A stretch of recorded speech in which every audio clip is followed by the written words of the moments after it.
ನಾರಾಯಣ ನಿನ್ನ ನಾಮದ ಸ್ಮರಣೆಯ ಸಾರಾಮೃತ ಎನ್ನ ಬಾಯಿಗೆ ಬರಲಿ. ಬಾರಂಗ ಕನಸಿನೊಳಗಲಿ ನನಸಿನೊಳಗಲಿ, ಮನಸ್ಸು ಕೆಟ್ಟಿರಲಿ ಮುನಿದಿರಲಿ. ಜನಕಜಾಪತಿ ನಿನ್ನ ಅಭೀಷ್ಟದ ಸ್ಮರಣೆಯ ಅಷ್ಟಾಕ್ಷರ ಮಂತ್ರ ಜಪಿಸುವ ಹಾಗೆ ಬಾರಂಗ.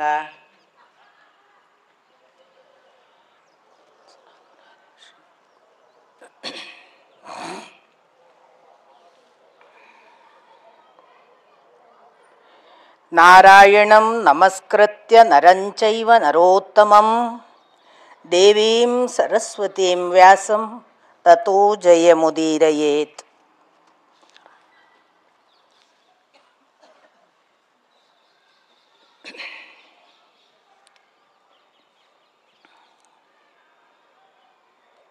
ಪೂಜ್ಯರಾದ ರಾಘವೇಂದ್ರ ಸ್ವಾಮೀಜಿಯವರ ಸನ್ನಿಧಿಯಲ್ಲಿ ಪೊಡಮಟ್ಟು ನೆರೆದಿರುವ ಎಲ್ಲ ಹಿರಿಕಿರಿಯರ ಪದತಲಕ್ಕೆ ಹಣೆ ಹಚ್ಚಿ ನಮಸ್ಕಾರ.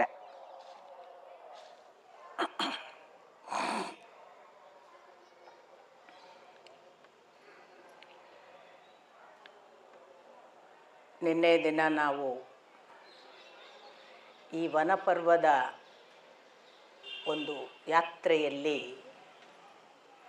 ಬರೇ ವನವಾಸ ಮಾಡದೆ ಯಾವ ಮಟ್ಟಕ್ಕೆ ಅದು ತೀರ್ಥಯಾತ್ರೆಯ ಹಾಗೆ ಒಬ್ಬೊಬ್ಬರಿಗೆ ಒಂದೊಂದು ಅನುಭವವಾಗಿ ಆಗಲಿಕ್ಕೆ ಶುರುವಾಯಿತು ಅನ್ನೋದನ್ನು ನಾನು ನಿಮಗೆ ಒಂದಿಷ್ಟು ಪ್ರಾರಂಭದಲ್ಲಿ ಹೇಳ್ತಾ, ಅದರ ಮುಂದುವರಿದ ಭಾಗವಾಗಿ ಹೇಗೆ ಅರ್ಜುನ ತನ್ನ ತಪಸ್ಸಾಧನೆಯ ಹಾಗೆ ದಿವ್ಯಾಸ್ತ್ರಗಳನ್ನು ಪಾಶುಪತಾಸ್ತ್ರಗಳನ್ನು ಪಡೆಯುವುದಕ್ಕೆ ಯಾವ ಮಟ್ಟದ ಉನ್ನತ ಸಾಧನೆಯನ್ನು ಮಾಡಿದ, ಅವನು ತಲುಪಿದ್ದು ಎಲ್ಲಿಯವರೆಗೆ, ಅವನು ಹೋದ ಆ ಇಂದ್ರನ ಸ್ವರ್ಗ ಪ್ರಯಾಣ, ಅಲ್ಲಿ ಉರ್ವಶಿಯ ಜೊತೆಗೆ ಅವನು ನಡೆದುಕೊಂಡ ರೀತಿ, ಅದಕ್ಕೆ ಅವನು ಪಡೆದಂತಹ ಆಶೀರ್ವಾದದ ರೂಪದ ಶಾಪ. ಒಂದು ದೃಷ್ಟಿಯಿಂದ ದೊಡ್ಡವರು ಶಾಪ ಕೊಡುವಾಗ ಅದು ನಮ್ಮ ಒಳಿತಿಗಾಗಿ ಇರ್ತದೆ ಅನ್ನುವ ಹಾಗೆ ಇದೆ. ಯಾರೋ ಶಾಪ ಕೊಟ್ಟರು ಅಂತ ದುಃಖಿಸಬೇಕಾಗಿಲ್ಲ ಅನ್ನುವ ಹಾಗೆ ಅದರ ರೀತಿ ಅಪರೂಪ ಅದು. ಅಂದರೆ ನೋಡಿ, ಇಷ್ಟೆಲ್ಲ ಮಾಡಿದಾಗ ಉರ್ವಶಿಯನ್ನು ತಾಯಿ ಅಂತ ಹೇಳಿ ನಮಿಸಿದ್ದಾನೆ, ಶಾಪ ಕೊಡಬಹುದಿತ್ತ ಅಂತ ನಿನ್ನೆ ಒಬ್ಬರು ತಾಯಿಗೆ ಬಹಳ ದುಃಖವಾಗಿ ನನ್ನನ್ನು ಕೇಳ್ತಿದ್ರು. ಒಬ್ಬರು ದೊಡ್ಡವರ ಮಾತು, ಅವರು ಕೆಟ್ಟದಾಡಿದರೂ ಕೂಡ ಯಾವುದೋ ಒಂದು ಕಾಲಕ್ಕೆ ಒಳ್ಳೆಯದಾಗಲಿಕ್ಕೆ ಇರ್ತದೆಯೇ ಏನೋ ಅನ್ನುವ ಹಾಗೆ ಅದನ್ನು ಸ್ವೀಕರಿಸಬೇಕು ಅನ್ನುವ ಸೂಚನೆಯ ಹಾಗೆ ಉರ್ವಶಿಯ ಶಾಪ ಕಾಣಿಸ್ತದೆ. ಅಂಥದ್ದೊಂದು ಅನುಗ್ರಹ ರೂಪವಾಯಿತು. ಯಾಕೆಂದರೆ ಅಜ್ಞಾತವಾಸದಲ್ಲಿ ಅರ್ಜುನನಿಗದು ತುಂಬ ಸಹಾಯ ಮಾಡಿದೆ. ವಿರಾಟ ಪರ್ವದಲ್ಲಂತೂ ಅರ್ಜುನ ಬೃಹನ್ನಳೆಯ ವೇಷದಲ್ಲಿ ಬಂದದ್ದರಿಂದಲೇ ಯಾರಿಗೂ ಗೊತ್ತಾಗಲಿಕ್ಕೆ ಸಾಧ್ಯ ಆಗಲಿಲ್ಲ. ಒಂದು ವೇಳೆ ಬೃಹನ್ನಳೆಯ ವೇಷ ಅಲ್ಲದೆ ಒಬ್ಬ ಗಂಡಿನ ವೇಷದಲ್ಲಿ ಅವನು ಹಾಗೆ ಹೊಡೀತಿದ್ರೆ ಪಕ್ಕ ಗೊತ್ತಾಗೇ ಬಿಡ್ತಿತ್ತು. ಹಾಗಾಗಿ ಅದು ಬ್ಲೆಸ್ಡ್ ಇನ್ ಡಿಸ್ಗೈಸ್ ಅಂತ ಒಂದು ಮಾತಿದೆಯಲ್ಲ, ಹಾಗೆ ಒಂದು ಥರದ ಮರೆಯಲ್ಲಿ ನೋಡಿದರೆ ಅದು ಆಶೀರ್ವಾದ. ಇನ್ನು ಕೆಲವರಿಗೆ ಒಂದು ಜಿಜ್ಞಾಸೆ ಬಂತು, ಇಂದ್ರನ ಹೆಂಡತಿ ಶಚಿ ತಾಯಿ ಅಂತ ಹೇಳಿದ್ದು, ಮತ್ತು ದ್ರೌಪದಿಯಲ್ಲಿ ಶಚಿಯನ್ನೇ ಅರ್ಜುನ ಸೇರ್ತಾನಲ್ಲ. ದ್ರೌಪದಿಯ 4 ಅಂಶಗಳನ್ನು ನಾನು ಹೇಳುವಾಗ ಶಚಿಯ ಅಂಶ ಅದು ಅರ್ಜುನನ ಹೆಂಡತಿ ಅನ್ನುವ ಹಾಗೆ ಹೇಳಿದ್ರಿ ಅಲ್ಲ ಅನ್ನುವ ಪ್ರಶ್ನೆಯನ್ನು ಕೂಡ ಯಾರೋ ಜಿಜ್ಞಾಸೆಯ ರೂಪದಲ್ಲಿ ಮಾತಾಡ್ತಿದ್ರು ಅನ್ನೋದನ್ನು ಮತ್ತು ಅವರು ಅದಕ್ಕೆ ಸಮರ್ಥವಾಗಿ ಉತ್ತರಿಸಿದ್ದನ್ನು ನನಗೆ ಹೇಳ್ತಿದ್ರು. ಅಲ್ಲಿ ಗ್ರಹಿಸುವಾಗ ಮತ್ತೆ ಯಥಾ ಪ್ರಕಾರ ಅರ್ಜುನನ ಹೆಂಡತಿ ದ್ರೌಪದಿಯೇ. ಆದರೆ ಅರ್ಜುನನ ಒಳಗಿರುವ ಅಂಶ ಇಂದ್ರಾಂಶವಾದಾಗ ಅವನನ್ನು ಸೇರುವ ಹೆಂಡತಿ ದ್ರೌಪದಿಯ ಒಳಗಿರುವ ಶಚಿಯ ಅಂಶ. ಹಾಗಾಗಿ ಅಲ್ಲಿ ಇಂದ್ರ ಶಚಿಯರದ್ದೇ ಮಿಲನ, ಅರ್ಜುನ ಶಚಿಯ ಜೊತೆಗೆ ಸೇರುವುದಲ್ಲ. ಸೊ ಇದು ಒಂಥರ ದೇಹದ ಒಳಗಿರುವ ಜೀವಸಾಧ್ಯತೆಗಳನ್ನೆಲ್ಲ ಅರ್ಥ ಮಾಡಿಕೊಂಡು ಅದರ ವಿಸ್ತಾರಕ್ಕೆ ಹೋಗಬೇಕಾದಂತಹ ಕ್ರಮ ಹೊರತು ಅದನ್ನು ಹೊರಭಾಗದಿಂದ ವಿಶ್ಲೇಷಣೆ ಮಾಡಿ ಆ ದೈಹಿಕ ಗುರುತುಗಳ ಮೂಲಕ ಅದರ ವಿವರಣೆಯನ್ನು ವಿಶ್ಲೇಷಣೆಯನ್ನು ಮಾಡಲಿಕ್ಕೆ ಹೋದರೆ ಸ್ವಲ್ಪ ಅಬದ್ಧ ಅರ್ಥಗಳಾಗಬಹುದು. ಅದು ಹಾಗಲ್ಲ ಅನ್ನೋದು. ಆಮೇಲೆ ಬಹಳ ಭಯಾನಕವಾದ ಮಾತುಗಳನ್ನೆಲ್ಲ ಯುಧಿಷ್ಠಿರನಿಗೆ ದ್ರೌಪದಿ ಆಡಿದ್ಲು, ಅರ್ಜುನ ಆಡಿದ, ಅರ್ಜುನ ಆಡುವುದಿಲ್ಲ, ಭೀಮ ಆಡಿದ ಅನ್ನುವ ಮಾತುಗಳನ್ನು ನಾನು ಹೇಳಿದೆ. ಬಹಳ ಬಾರಿ ಭೀಮ ಉಗ್ರವಾಗಿ ಪ್ರತಿಪಾದಿಸುವವ ಏನೇ ವಿಷಯವನ್ನು ಕೂಡ. ಅಂಥ ಎಲ್ಲ ಸಂದರ್ಭಗಳಲ್ಲೂ ನಾವು ನೋಡಬೇಕು, ಒಂದೋ ಅರ್ಜುನ ಅವನನ್ನು ಸಮಾಧಾನಿಸಿ ಮೌನಕ್ಕೆ ಕರ್ಕೊಂಡು ಹೋಗುವುದು. ಆಮೇಲೆ ಇನ್ನೊಂದು ಗಮನಿಸಬೇಕು, ಅರ್ಜುನ ಬಹಳ ಮಾತೇ ಆಡೋದಿಲ್ಲ. ನೀವು ಗಮನಿಸಿದ್ರಿ, ಶಿಶುಪಾಲ ವಧೆಯ ಸಂದರ್ಭದಲ್ಲೂ ಮಾತಾಡಿಲ್ಲ ಅವನು. ದ್ಯೂತದ ಸಂದರ್ಭದಲ್ಲಿ ಕೂಡ ಅವನಾಗಿ ಮಾತಾಡಿಲ್ಲ. ಅವನು ಮಾತಾಡಿದ್ದು ಭೀಮಸೇನನ ಉಗ್ರ ಸ್ವರೂಪದ ಮಾತುಗಳಿಗೆ ಪ್ರತಿಕ್ರಿಯೆ ಮಾಡಿ ಭೀಮಸೇನನನ್ನು ತಣಿಸಿದ್ದ, ಅವನು ಮಾತಾಡಿಲ್ಲ. ಇಲ್ಲಿ ಕೂಡ ಕಾಡಿನಲ್ಲಿ ಭೀಮ ಮತ್ತು ದ್ರೌಪದಿ ಅಷ್ಟು ಕಠೋರವಾಗಿ ಕರ್ಮದ ಬಗ್ಗೆ, ಧರ್ಮದ ಬಗ್ಗೆ, ಕೋಪದ ಬಗ್ಗೆ, ಕ್ಷತ್ರಿಯ ಧರ್ಮದ ಬಗ್ಗೆ ಎಲ್ಲ ಹೇಳುವಾಗ ಅರ್ಜುನ ಮಾತಾಡೋದಿಲ್ಲ. ಅರ್ಜುನ ಗುಣಲಕ್ಷಣಗಳನ್ನು ಚಿತ್ರಸೇನ ಹೇಳುವಾಗ ಒಂದು ಮಾತು ಅದು ಕೂಡ ಇದೆ, ಮೌನಿ ಮಿತ ಭಾಷಿ ಅಂತ. ಹಾಗಂತ ಮಾತಿಗೆ ನಿಂತರೆ ಅಸ್ಖಲಿತ ವಾಗ್ಮಿ ಅನ್ನುವ ಗುಣಲಕ್ಷಣವನ್ನು ಹೇಳ್ತಾನೆ. ಮತ್ತು ಕೆಲವು ಸಂದರ್ಭಗಳಲ್ಲಿ ಅರ್ಜುನ ಮಹಾಬ್ರಹ್ಮಚಾರಿ ಆ ಉಲ್ಲೇಖ ಕೂಡ ಇದೆ ಚಿತ್ರಸೇನ ಉರ್ವಶಿಗೆ ಪರಿಚಯಿಸುವಾಗ. ಬಹಳ ಮುಖ್ಯವಾಗಿ ಒಂದು ಮಾತು ನಿನ್ನೆಯ ದಿನ ಭೀಮ ಬೈಯುವಾಗ ಒಂದು ಬೈಗಳದಲ್ಲಿ ಇನ್ನೊಂದು ಅಂಶ ಬೈತಾನೆ, ನಾವೆಲ್ಲ ಇಷ್ಟು ಕಷ್ಟಪಟ್ಟು ಈ ಕಾಡಿನ ವಾಸ ಎಲ್ಲ ಮಾಡಕ್ಕೆ ನೀನೇ ಕಾರಣ ಅಲ್ವಾ ಅಂತ ಆ ಮಾತುಗಳನ್ನು ಆಡ್ತಾನೆ. ಇದಕ್ಕೊಂದು ಉತ್ತರ ಕೊಡ್ತಾನೆ ಯುಧಿಷ್ಠಿರ. ಅಂದು ಪ್ರಥಮ ದ್ಯೂತದ ಭಾಗ ಮುಗಿದಿತ್ತು. ದ್ರೌಪದಿಯನ್ನು ದಾಸಿ ಎಂದು ಕರೆಸಿಕೊಂಡು ಅವಮಾನ ನಡೆಯುವ ಸಂದರ್ಭದಲ್ಲಿ ನೀನು ಎದ್ದು ನಿಂತು ಈ ದ್ರೌಪದಿಯನ್ನು ಪಣಕ್ಕಿಟ್ಟ ದ್ಯೂತ ಆಡಿದ ನಾನು ನನ್ನ ಅಣ್ಣನ ಕೈಗಳನ್ನು ಸುಟ್ಟು ಹಾಕುತ್ತೇನೆ ಅಂತ ನೀನು ಹೇಳಿದ್ದಿ. ಸಹದೇವನ ಬಳಿ ಬೆಂಕಿತ ನನ್ನ ಅಣ್ಣನ ಕೈ ಸುಟ್ಟು ಹಾಕುತ್ತೇನೆ ಅಂದಿದ್ದಿ. ಯುಧಿಷ್ಠಿರ ಕಾಡಿನಲ್ಲಿ ಕೇಳ್ತಾನೆ, ಆಗ ಯಾಕೆ ಬೆಂಕಿಯಿಂದ ನನ್ನ ಕೈಗಳನ್ನು ಸುಡಲಿಲ್ಲ ಭೀಮ? ನೀನು ಸುಟ್ಟು ಬಿಟ್ಟಿದ್ದರೆ ನಾನು ಎರಡನೆಯ ಬಾರಿ ದ್ಯೂತ ಆಡುತ್ತಿರಲಿಲ್ಲವಲ್ಲ. ಆಗ ನಿಮಗೆ ಎರಡನೆಯ ಬಾರಿಯ ದ್ಯೂತ ಆಡದೇ ಇದ್ದಿದ್ದರೆ ವನವಾಸದ ಪ್ರಶ್ನೆಯೇ ಬರುತ್ತಿರಲಿಲ್ಲ. ನೀನು ನನ್ನ ಕೈಗಳನ್ನು ಬಿಟ್ಟದ್ದು ತಪ್ಪಾಯಿತು ಭೀಮಸೇನ. ಒಂದು ಪ್ರಶ್ನೆ. ಎರಡನೇ ಪ್ರಶ್ನೆ, ನಾನು ನಿಮ್ಮನ್ನೆಲ್ಲ ಪಣಕ್ಕೆ ಇಡುವಾಗ ಮೊದಲನೆಯ ದ್ಯೋತದಲ್ಲಿ ಇನ್ನೂ ನಿಮ್ಮನ್ನು ಪಣಕ್ಕಿಡುವ ಹೊತ್ತಿಗೆ ನಮ್ಮನ್ನು ಇಡುವ ಹಕ್ಕಿಲ್ಲ, ನೀವು ನನ್ನನ್ನು ಪಣಕ್ಕಿಡಬೇಡಿ ಅಂತ ನೀನು ಯಾಕೆ ನಿಲ್ಲಿಸಲಿಲ್ಲ ಭೀಮಸೇನ? ನೀವು ಆಗಲೇ ನಿಲ್ಲಿಸಿದ್ದರೆ ಈ ಮಾತುಗಳನ್ನು ಇಲ್ಲಿ ಆಡುವ ಪ್ರಮೇಯ ಬರುತ್ತಿರಲಿಲ್ಲವಲ್ಲ. ಬಹಳ ಒಳ್ಳೊಳ್ಳೆಯ ವಾಗ್ಯುದ್ಧ ಮತ್ತು ತಾರ್ಕಿಕವಾಗಿ ಕರೆಕ್ಟ್. ಯುಧಿಷ್ಠಿರನಿಗೆ ಆ ಪ್ರಶ್ನೆ ಕೇಳುವುದಕ್ಕೆ ಸರಿಯಾಗಿ ಇದೆ ಭೀಮನ ಪ್ರತಿಕ್ರಿಯೆ. ಅದರಿಂದ ಭೀಮ ಬಾಯಿ ಮುಚ್ಚಿಕೊಳ್ಬೇಕಾಗುವ ಹಾಗೆ ಇದೆ.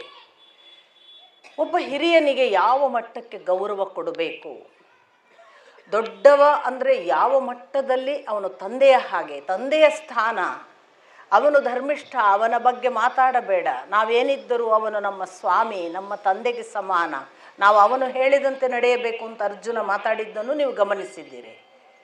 ಏನು ಅದರ ಒಟ್ಟು ಸಾರ ಅಂದರೆ, ಮನೆಯ ಹಿರಿಯ ಯಾವಾಗಲೂ ಕೂಡ ಅಣ್ಣ ಅಂತ ದೊಡ್ಡ ಅಣ್ಣನಿಗೆ ತಂದೆ ಏನನ್ನು ಮಾಡ್ತಾನೆ ಆ ಮಟ್ಟಕ್ಕೆ ನಡೆಸುವವನು ಅಂತಲೇ. ನಿಮಗೆ ನಾನು ಮಂದಪಾಲ ಅನ್ನುವ ಋಷಿಯ ಶಾರಂಗ ಪಕ್ಷಿಯಾದ ಖಾಂಡವವನದ ಕಥೆ ಹೇಳುವಾಗಲೂ ಕೂಡ ಅಲ್ಲಿ ಒಂದು ಮಾತು ಹೇಳಿದೆ ನಾನು. ಜರತಾರ ಅನ್ನುವ ದೊಡ್ಡ ಹಕ್ಕಿಗೆ ಎರಡನೆಯ ಸಾರಿಸೃಕ್ ಅನ್ನುವ ಹಕ್ಕಿ, ನೀನು ದೊಡ್ಡ ಅಣ್ಣ ತಂದೆಯ ಹಾಗೆ ಕಿರಿಯರನ್ನೆಲ್ಲ ನೀನು ಪಾಲಿಸಬೇಕು, ಪೋಷಿಸಬೇಕು, ನಿನ್ನ ರಕ್ಷಣೆ ಇದ್ದರೆ ನಾವು ನಡೆಯುತ್ತೇವೆ ಅನ್ನುವ ಮಾತು ಕೂಡ ಆಡಿದೆ. ಹಾಗಾಗಿ ದೊಡ್ಡವನ ಜವಾಬ್ದಾರಿ ತಂದೆ ಹೇಗೆ ಮಕ್ಕಳನ್ನು ನೋಡಿಕೊಳ್ತಾನೆ ಹಾಗೆ ನೋಡಿಕೊಳ್ಳುವುದು ಅವನ ಜವಾಬ್ದಾರಿ. ಇಲ್ಲದೇ ಇದ್ದರೆ ಅವನು ಹಿರಿಯಣ್ಣನಲ್ಲ. ಈ ಮಾತು ಇಲ್ಲಿ ಬರಲ್ಲ. ಹಿರಿಯಣ್ಣ ಅಂದರೆ ತಂದೆಯ ಹಾಗೆ ಅನ್ನುವ ಮಾತು ಸಾರಿಸೃಕ್ಕನ ಮೂಲಕ ಬಂತು.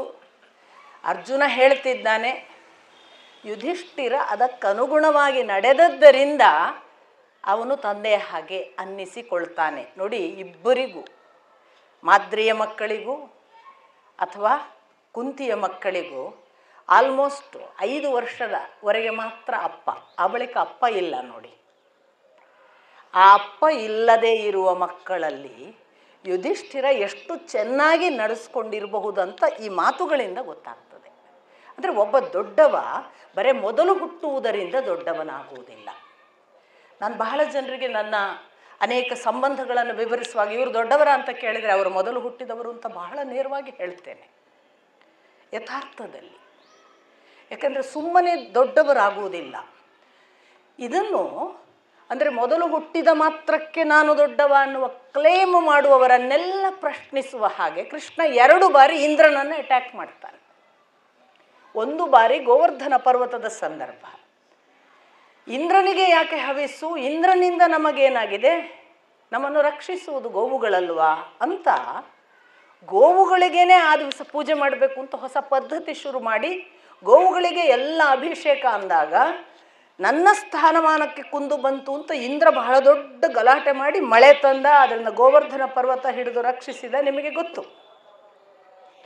ಇದರ ಪರಿಣಾಮವಾಗಿ ಇಂದ್ರನಿಗೆ ಮುಂದೆ ಅರ್ಥ ಆಗುತ್ತೆ, ಓಹೋ ನಾನು ಎಲ್ಲಿಯೋ ಸ್ವಲ್ಪ ನನ್ನ ಅಳತೆ ಮೀರಿದ್ದೇನೆ ಅಂತ ಮುಂದೆ ಕೃಷ್ಣನ ಹತ್ತಿರ ಬಂದು ಕೃಷ್ಣನಿಗೆ ಅಭಿಷೇಕ ಮಾಡಿ ಒಂದು ಹಂತದಲ್ಲಿ ನಾನು ದೊಡ್ಡವನು ಅಂತ ತಿಳಿದದ್ದು ತಪ್ಪು ಅನ್ನುವ ಭಾವದಿಂದ ಇಂದ್ರ ವರ್ತಿಸುವ ಹಾಗೆ ಮಾಡ್ತಾನೆ ಕೃಷ್ಣ. ಕೇವಲ ನೀನು ನನಕ್ಕಿಂತ ಮೊದಲು ಅನ್ನುವ ದೊಡ್ಡಸ್ತಿಕೆ ತೋರಿಸಬೇಡ ಅಂತ ಕೃಷ್ಣ ಅಲ್ಲೊಂದು ಕಡೆ. ಇನ್ನೊಂದು ಕಡೆ ಪಾರಿಜಾತ ಅಪಹರಣ ಬರುತ್ತೆ.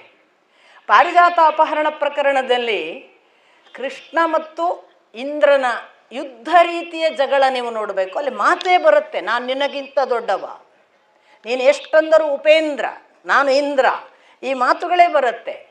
ಬಹಳ ನೇರವಾಗಿ ನಾರದರಿಂದ ಅಂಥದ್ದೇ ಸಂದೇಶವನ್ನು ಕಳಿಸ್ತಾನೆ ಇಂದ್ರ. ಅವನಿಗೆ ಹೇಳು ನಾನು ಅವನಿಗಿಂತ ದೊಡ್ಡವನೇ ಎಂದು. ದೊಡ್ಡವರು ಕ್ರಿಯೆಯಿಂದ ದೊಡ್ಡವರಾಗುತ್ತಾರೆ ಅಂತಲೇ ಕೃಷ್ಣ ಉತ್ತರ ಕೊಟ್ಟು ಯುದ್ಧಕ್ಕೆ ಹೋಗ್ತಾನೆ. ಅಂದರೆ ದೊಡ್ಡವರು ಅಂದರೆ ಇಡೀ ಮಹಾಭಾರತದ ಒಂದು ಬಹಳ ವಿಶೇಷ ಲಕ್ಷಣ ಏನು ಅಂತಂದರೆ, ಒಂದು ಸಂಬಂಧಕ್ಕೆ ಅಥವಾ ಒಂದು ವ್ಯಕ್ತಿತ್ವಕ್ಕೆ ಒಂದು ವ್ಯಾಖ್ಯಾನ ಅಲ್ಲ. ಆ ವ್ಯಾಖ್ಯಾನಗಳನ್ನು ಬೇರೆ ಬೇರೆ ಸಂದರ್ಭಗಳಲ್ಲಿ ಬೇರೆ ಬೇರೆ ವ್ಯಕ್ತಿತ್ವದ ಜೊತೆಗಿಟ್ಟಾಗ ಅಲ್ಲಿ ಬೇರೆ ವಿವರಣೆ. ಯುಧಿಷ್ಠಿರನಿಗೆ ಈ ಮಾತು, ಯುಧಿಷ್ಠಿರನಲ್ಲದ ಇನ್ಯಾವುದೋ ಸಂದರ್ಭದಲ್ಲಿ ನಾನು ದೊಡ್ಡವ ಅಂದರೆ, ಒಂದು ಕಡೆ ಶಾಂತಿ ಪರ್ವದಲ್ಲಿ ಅಥವಾ ಅನುಶಾಸನ ಪರ್ವದಲ್ಲಿ ಬಹಳ ಸ್ಪಷ್ಟವಾಗಿ ಹಿರಿಯಣ್ಣ ಹೇಗಿರಬೇಕು ಅನ್ನೋದನ್ನೇ ಭೀಷ್ಮಾಚಾರ್ಯರು ಉಲ್ಲೇಖ ಮಾಡ್ತಾರೆ. ಹೇಗಿದ್ದರೆ ಅವನು ದೊಡ್ಡವ ಅಂತ.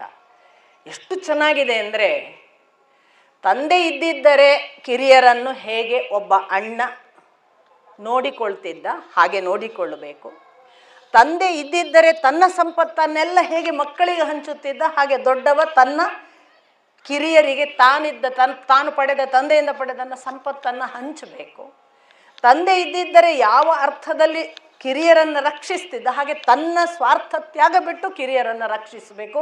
ಅವನು ಮಾತ್ರ ಹಿರಿಯನೆನಿಸಿಕೊಳ್ಳುತ್ತಾನೆ, ಅವನು ಮಾತ್ರ ಕುಟುಂಬಕ್ಕೆ ದೊಡ್ಡವ. ಈ ಥರದ ಎಕ್ಸ್ಪ್ಲನೇಷನನ್ನು ಕೂಡ ನಾವು ಮುಂದೆ ಅನುಶಾಸನ ಪರ್ವದಲ್ಲಿ ಭೀಷ್ಮಾಚಾರ್ಯರು ಹೇಳುವಾಗಲೂ ನೋಡ್ತೇವೆ. ಹಾಗಾಗಿ ಯುಧಿಷ್ಠಿರನಿಗೆ ಎಲ್ಲ ಆಯಾಮಗಳಲ್ಲಿ ನೋಡಿದರೆ ಆ ಥರದ ಹಿರಿತನ ಇತ್ತು ಅಂತ ಕಾಣ್ತದೆ. ನನಗೆ ಆಶ್ಚರ್ಯ ಆಗುತ್ತೆ, ಯುಧಿಷ್ಠಿರನನ್ನು ಬುಡದಿಂದ ಓದ್ಕೋತಾ ಹೋದವರಿಗೆ ಅಷ್ಟು ಕನಿಷ್ಠವಾಗಿ ಹೇಗೆ ಅವನನ್ನು ಮಾತಾಡಲಿಕ್ಕೆ ಸಾಧ್ಯ ಅನ್ನೋದೇ ನನಗೆ ಬಹಳ ದೊಡ್ಡ ಪ್ರಶ್ನೆ. ಯಾಕೆಂದರೆ ಅವನ ಒಂದೊಂದು ವಾಕ್ಯಗಳಲ್ಲಿ ಇರುವಂತಹ ಆಳ, ವಿಸ್ತಾರ, ಒಂದು ಗಹನವಾಗಿ ಅವನು ನಂಬಿದ ಧರ್ಮತತ್ವದ ಕುರಿತ ಅವನ ಡೆಡಿಕೇಶನ್, ಇದೆಲ್ಲ ನೋಡಿದರೆ ನಿಮಗೆ ಯಾವುದೇ ಕಾರಣಕ್ಕೂ ಕೂಡ ಯುಧಿಷ್ಠಿರನನ್ನು ಒಂದು ಕನಿಷ್ಠ ಭಾಷೆಯಲ್ಲಿ ಮಾತಾಡಲಿಕ್ಕೆ ಸಾಧ್ಯವೇ ಇಲ್ಲ. ಈಗ ಪೂರ್ಣಪ್ರಜ್ಞಾ ಅವರು ಭೀಷ್ಮ ದ್ರೋಣಾದಿಗಳು ವಸ್ತ್ರಾಪಹರಣದಲ್ಲಿ ಪಾಲ್ಗೊಂಡಿದ್ರು ಅಂತ ಆ ಥರದ ಶಬ್ದಗಳು ಎಲ್ಲೂ ಇಲ್ಲ. ವಸ್ತ್ರಾಪಹರಣದಲ್ಲಿ ಅವರು ಅಲ್ಲಿ ಇದ್ರೂ ಅಷ್ಟೇ, ಅವ್ರು ನೋಡಿದ್ದಾರೆ, ಅಲ್ಲಿ ಸಾಕ್ಷಿ ಮಾತ್ರ, ಅವರು ಅದಕ್ಕೆ ಪಾಲ್ಗೊಂಡವರು ಅಂತ ಅದೇ ಒಂದೊಂದು ಶಬ್ದ ಬಳಕೆ ಕೂಡ ನಮಗೆ ಬಹಳ ಎಚ್ಚರವನ್ನು ಮೂಡಿಸುವ ಹಾಗೆ ಮಹಾಭಾರತ ಇದೆ. ಅಲ್ಲಿ ಒಂದೊಂದು ಪಾತ್ರದ ಒಳಗೆ ನೋಡುವಾಗ ನಾವು ಬಹಳ ಜಾಗೃತೆಯಿಂದ ನೋಡುವ ಹಾಗೆ ಪಾತ್ರಗಳಿವೆ. ಅದರಿಂದಲೇ ನಾನು ಹೇಳ್ತಾ ಇರೋದು, ಸುಮ್ಮನೆ ಒಂದು ಕಥೆಯನ್ನು ಇಟ್ಕೊಂಡು ಹೋಗುವ ಹಾಗಲ್ಲ ಮಹಾಭಾರತ. ಅದೊಂದು ದೊಡ್ಡ ತತ್ವಶಾಸ್ತ್ರ. ಅದರೊಳಗೆ ಒಂದು ವ್ಯಕ್ತಿತ್ವವನ್ನು ಕಟ್ಟಿಕೊಡುವಾಗ ಅವರು ಎಷ್ಟು ಎಚ್ಚರ ಇಟ್ಕೊಂಡಿದ್ದಾರೆ, ಏನೇನು ತತ್ವಗಳನ್ನು ಪಾಲಿಸುವವರು ಹೇಗೆ ಹೇಗೆ ಇರಬೇಕು ಅನ್ನೋದಕ್ಕೆ ಒಂದೊಂದು ಮಾಡೆಲ್ ಆಗಿ ಹೇಗಿದ್ದಾರೆ ಎಲ್ಲ ಅಂಶಗಳಿವೆ.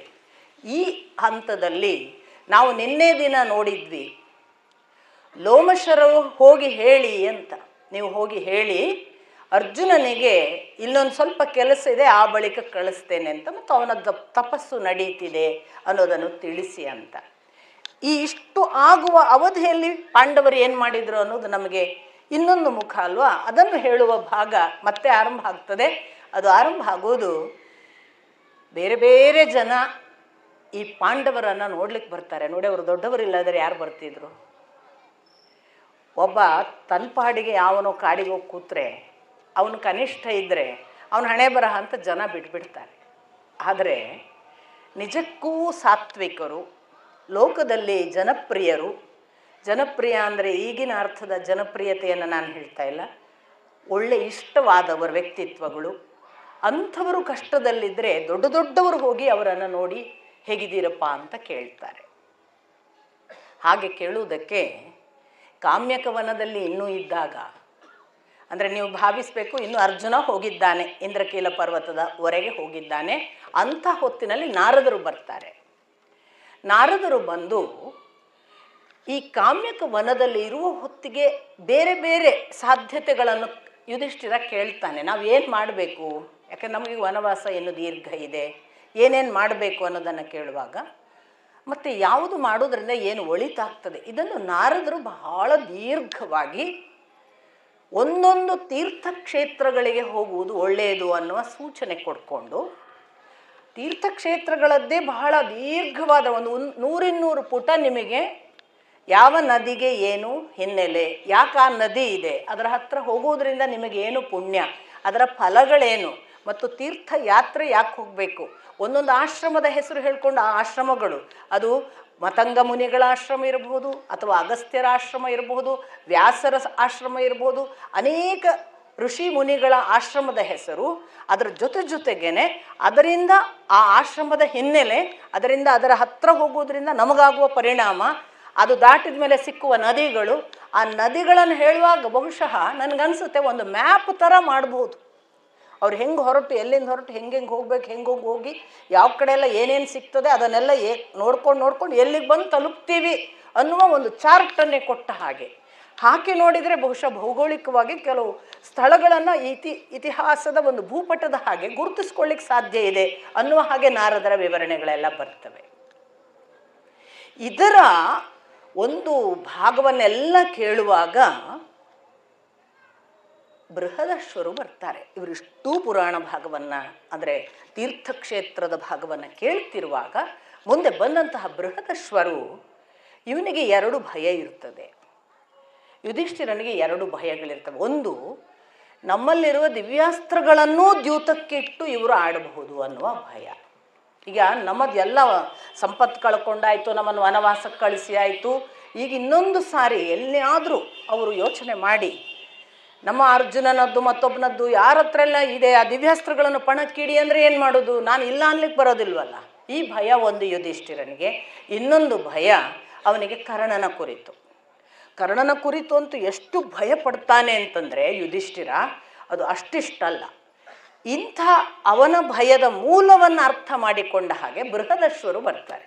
ಬೃಹದಶ್ವರು ಬಂದು ಏನು ಮಾಡ್ತಾರೆ ಅಂತಂದರೆ, ತಾನು ತನ್ನ ಪಾಡಿಗೆ ಬಂದ ತಕ್ಷಣ ಇವರದ್ದು ಯಾವಾಗಲೂ ಹಾಗೆ ಗೌರವ, ಅದರ ಆತಿಥ್ಯ. ಪ್ರಥಮ ಪ್ರಶ್ನೆ ಯುಧಿಷ್ಠಿರ ಕೇಳ್ತಾನೆ, ಇಷ್ಟೆಲ್ಲ ಕಷ್ಟಪಟ್ಟ ಇತಿಹಾಸವುಳ್ಳ ಬೇರೆ ರಾಜರು ಯಾರಾದರೂ ಇದ್ದಾರಾ, ನಾವೇ ಸರಿಯಾ, ನಾವು ಎಷ್ಟು ಕಷ್ಟಪಡ್ತಿದ್ದೀವಿ ಅಂತ ಗೊತ್ತಾಗುವ ಹಾಗೆ ಆ ಪ್ರಶ್ನೆ ಇದೆ ನೋಡಿ. ಯುಧಿಷ್ಠಿರ ಮೊದಲನೇ ಬಾರಿಗೆ ಆ ಥರದ ಮಾತು ಹೇಳ್ತಾನೆ. ಇತಿಹಾಸದಲ್ಲಿ ನಮ್ಮಷ್ಟು ಕಷ್ಟಪಟ್ಟು ಇಷ್ಟು ಅನುಭವಿಸುವ, ಧರ್ಮನಿಷ್ಠೆ ಇದ್ದರೂ ಕೂಡ, ಇಷ್ಟೆಲ್ಲ ಒಳ್ಳೆಯತನ ಇದ್ದೂ ಕೂಡ ಇಷ್ಟು ಕಷ್ಟಪಡುವ ಬೇರೆ ಉದಾಹರಣೆಗಳು ಇತಿಹಾಸದಲ್ಲಿ ಉಂಟಾ? ನಿನ್ನಕ್ಕಿಂತ ಕಷ್ಟಪಟ್ಟ ಇತಿಹಾಸ ಇದೆಯಪ್ಪ ಅಂತ ಬೃಹದಶ್ವರು ನಲದಮಯಂತಿಯ ಕಥೆ ಹೇಳ್ತಾರೆ. ಈ ನಲದಮಯಂತಿಯ ಕಥೆ ಅವರು ಸೂಕ್ಷ್ಮವಾಗಿ ಮುಗಿಸಿಬಿಡ್ತಾರೆ. ವಾಸ್ತವಿಕ ನೀನಾದರೂ ನಿನ್ನ ಜೊತೆಗೆ ಪರಿವಾರ ತೊಗೊಂಬಂದಿದ್ದಿ, ನಿನಗೆ ಅನುಜರಿದ್ದಾರೆ, ನಿನ್ನ ಹೆಂಡತಿ ಇದ್ದಾಳೆ, ಆಮೇಲೆ ನಿನ್ನ ಜೊತೆಗೆ ಒಂದಿಷ್ಟು ಬ್ರಾಹ್ಮಣ ಪರಿವಾರ ಇದೆ, ಸೇನೆ ಇದೆ, ಸ್ವಲ್ಪ ಸಂಪತ್ತು ಕೂಡ ತಂದಿದ್ದೀಯಾ, ಬೇಕಾದಲ್ಲಿ ಸಹಾಯ ಮಾಡಲಿಕ್ಕೆ ಋಷಿಗಳಿದ್ದಾರೆ, ಇದಕ್ಕಿಂತ ಭೀಕರವಾಗಿ ನಲ ಮತ್ತು ದಮಯಂತಿ ವನವಾಸ ಮಾಡಿದ್ದಾರಪ್ಪ. ಆಗ ನನಗೆ ವಿವರಿಸಿ ಹೇಳಿ ಅಂದಾಗ ನಲದಮಯಂತಿಯ ಕಥೆ ಆರಂಭ ಆಗುತ್ತೆ.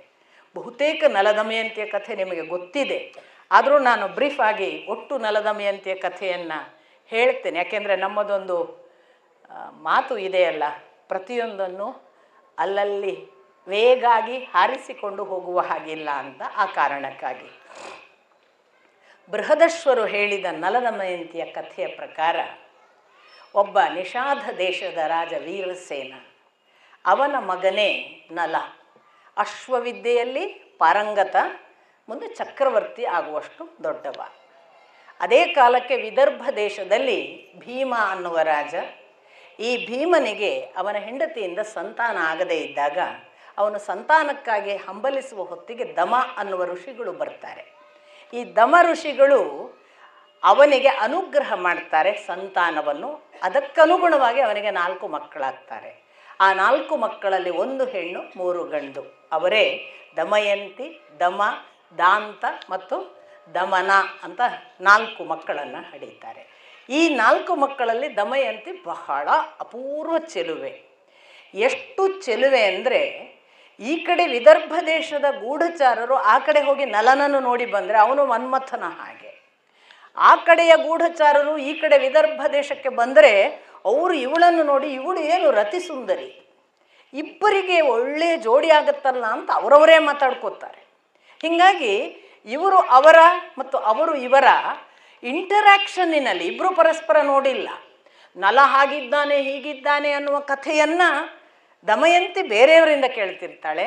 ಈ ಕಡೆ ನಲನಿಗೆ ದಮಯಂತಿ ಹಾಗಿದ್ದಾಳೆ ಹೀಗಿದ್ದಾಳೆ ಅನ್ನುವ ಕಥೆಯನ್ನು ಪರಿವಾರದ ಜನರು ಹೇಳ್ತಿರ್ತಾರೆ. ಇಬ್ಬರ ಒಳಗೂ ಕೂಡ ಕಂಡು ಕೇಳರಿಯದ ಹೆಣ್ಣಿನ ಬಗ್ಗೆ, ಕಂಡು ಕೇಳರಿಯದ ಗಂಡಿನ ಬಗ್ಗೆ ಅವರಿಬ್ಬರಲ್ಲಿ ಅಪ್ರತಿಮ ಪ್ರೀತಿ ಉಂಟಾಗ್ತದೆ. ಯಾವ ಮಟ್ಟಕ್ಕೆ ಪ್ರೀತಿ ಅಂದರೆ, ದಮಯಂತಿಯನ್ನು ನೋಡಬೇಕು, ಅವಳನ್ನು ನಾನು ಸೇರಬೇಕು, ಅವಳೇ ನನ್ನ ಪತ್ನಿ ಅನ್ನುವ ತೀರ್ಮಾನ ಇವ ಮಾಡ್ತಾನೆ, ನನ್ನ ಗಂಡ ಅವನೇ ಅಂತ ಇವಳು ತೀರ್ಮಾನ ಮಾಡ್ತಾಳೆ. ಅಂಥ ಸ್ಥಿತಿಯಲ್ಲಿ ಇರುವಾಗ ಒಂದು ದಿನ ಇವನು ಅದೇ ಭಾವದಲ್ಲಿ ಕಾಡು ವಿಹಾರ ಮಾಡ್ತಾನೆ. ಅವನಿಗೆ ಹಂಸ, ಬಿಕಾಸ್ ಅವನು ಬೇಟೆಯಾಡುವ ಹೊತ್ತು ಬೇರೆ ಬೇರೆ ಪಕ್ಷಿ ಪ್ರಾಣಿಗಳು ಎದುರು ಬರುವ ಹೊತ್ತು ಒಂದು ಹಂಸ ಸಿಗುತ್ತೆ. ಅವನು ಹಿಡ್ಕೊಂಡು ಮುದ್ದಿಸ್ತಾನೆ. ಅವನ ಮನಸ್ಥಿತಿ ಬೇರೆ ಲೋಕದಲ್ಲಿದೆ. ಅದು ಹಂಸ ಇವನ ಕೈಗೆ ಬಂದ ಕೂಡಲೇ ಅದಕ್ಕೆ ಗೊತ್ತಾಗುತ್ತೆ ಇವನ ಮನಸ್ಸು.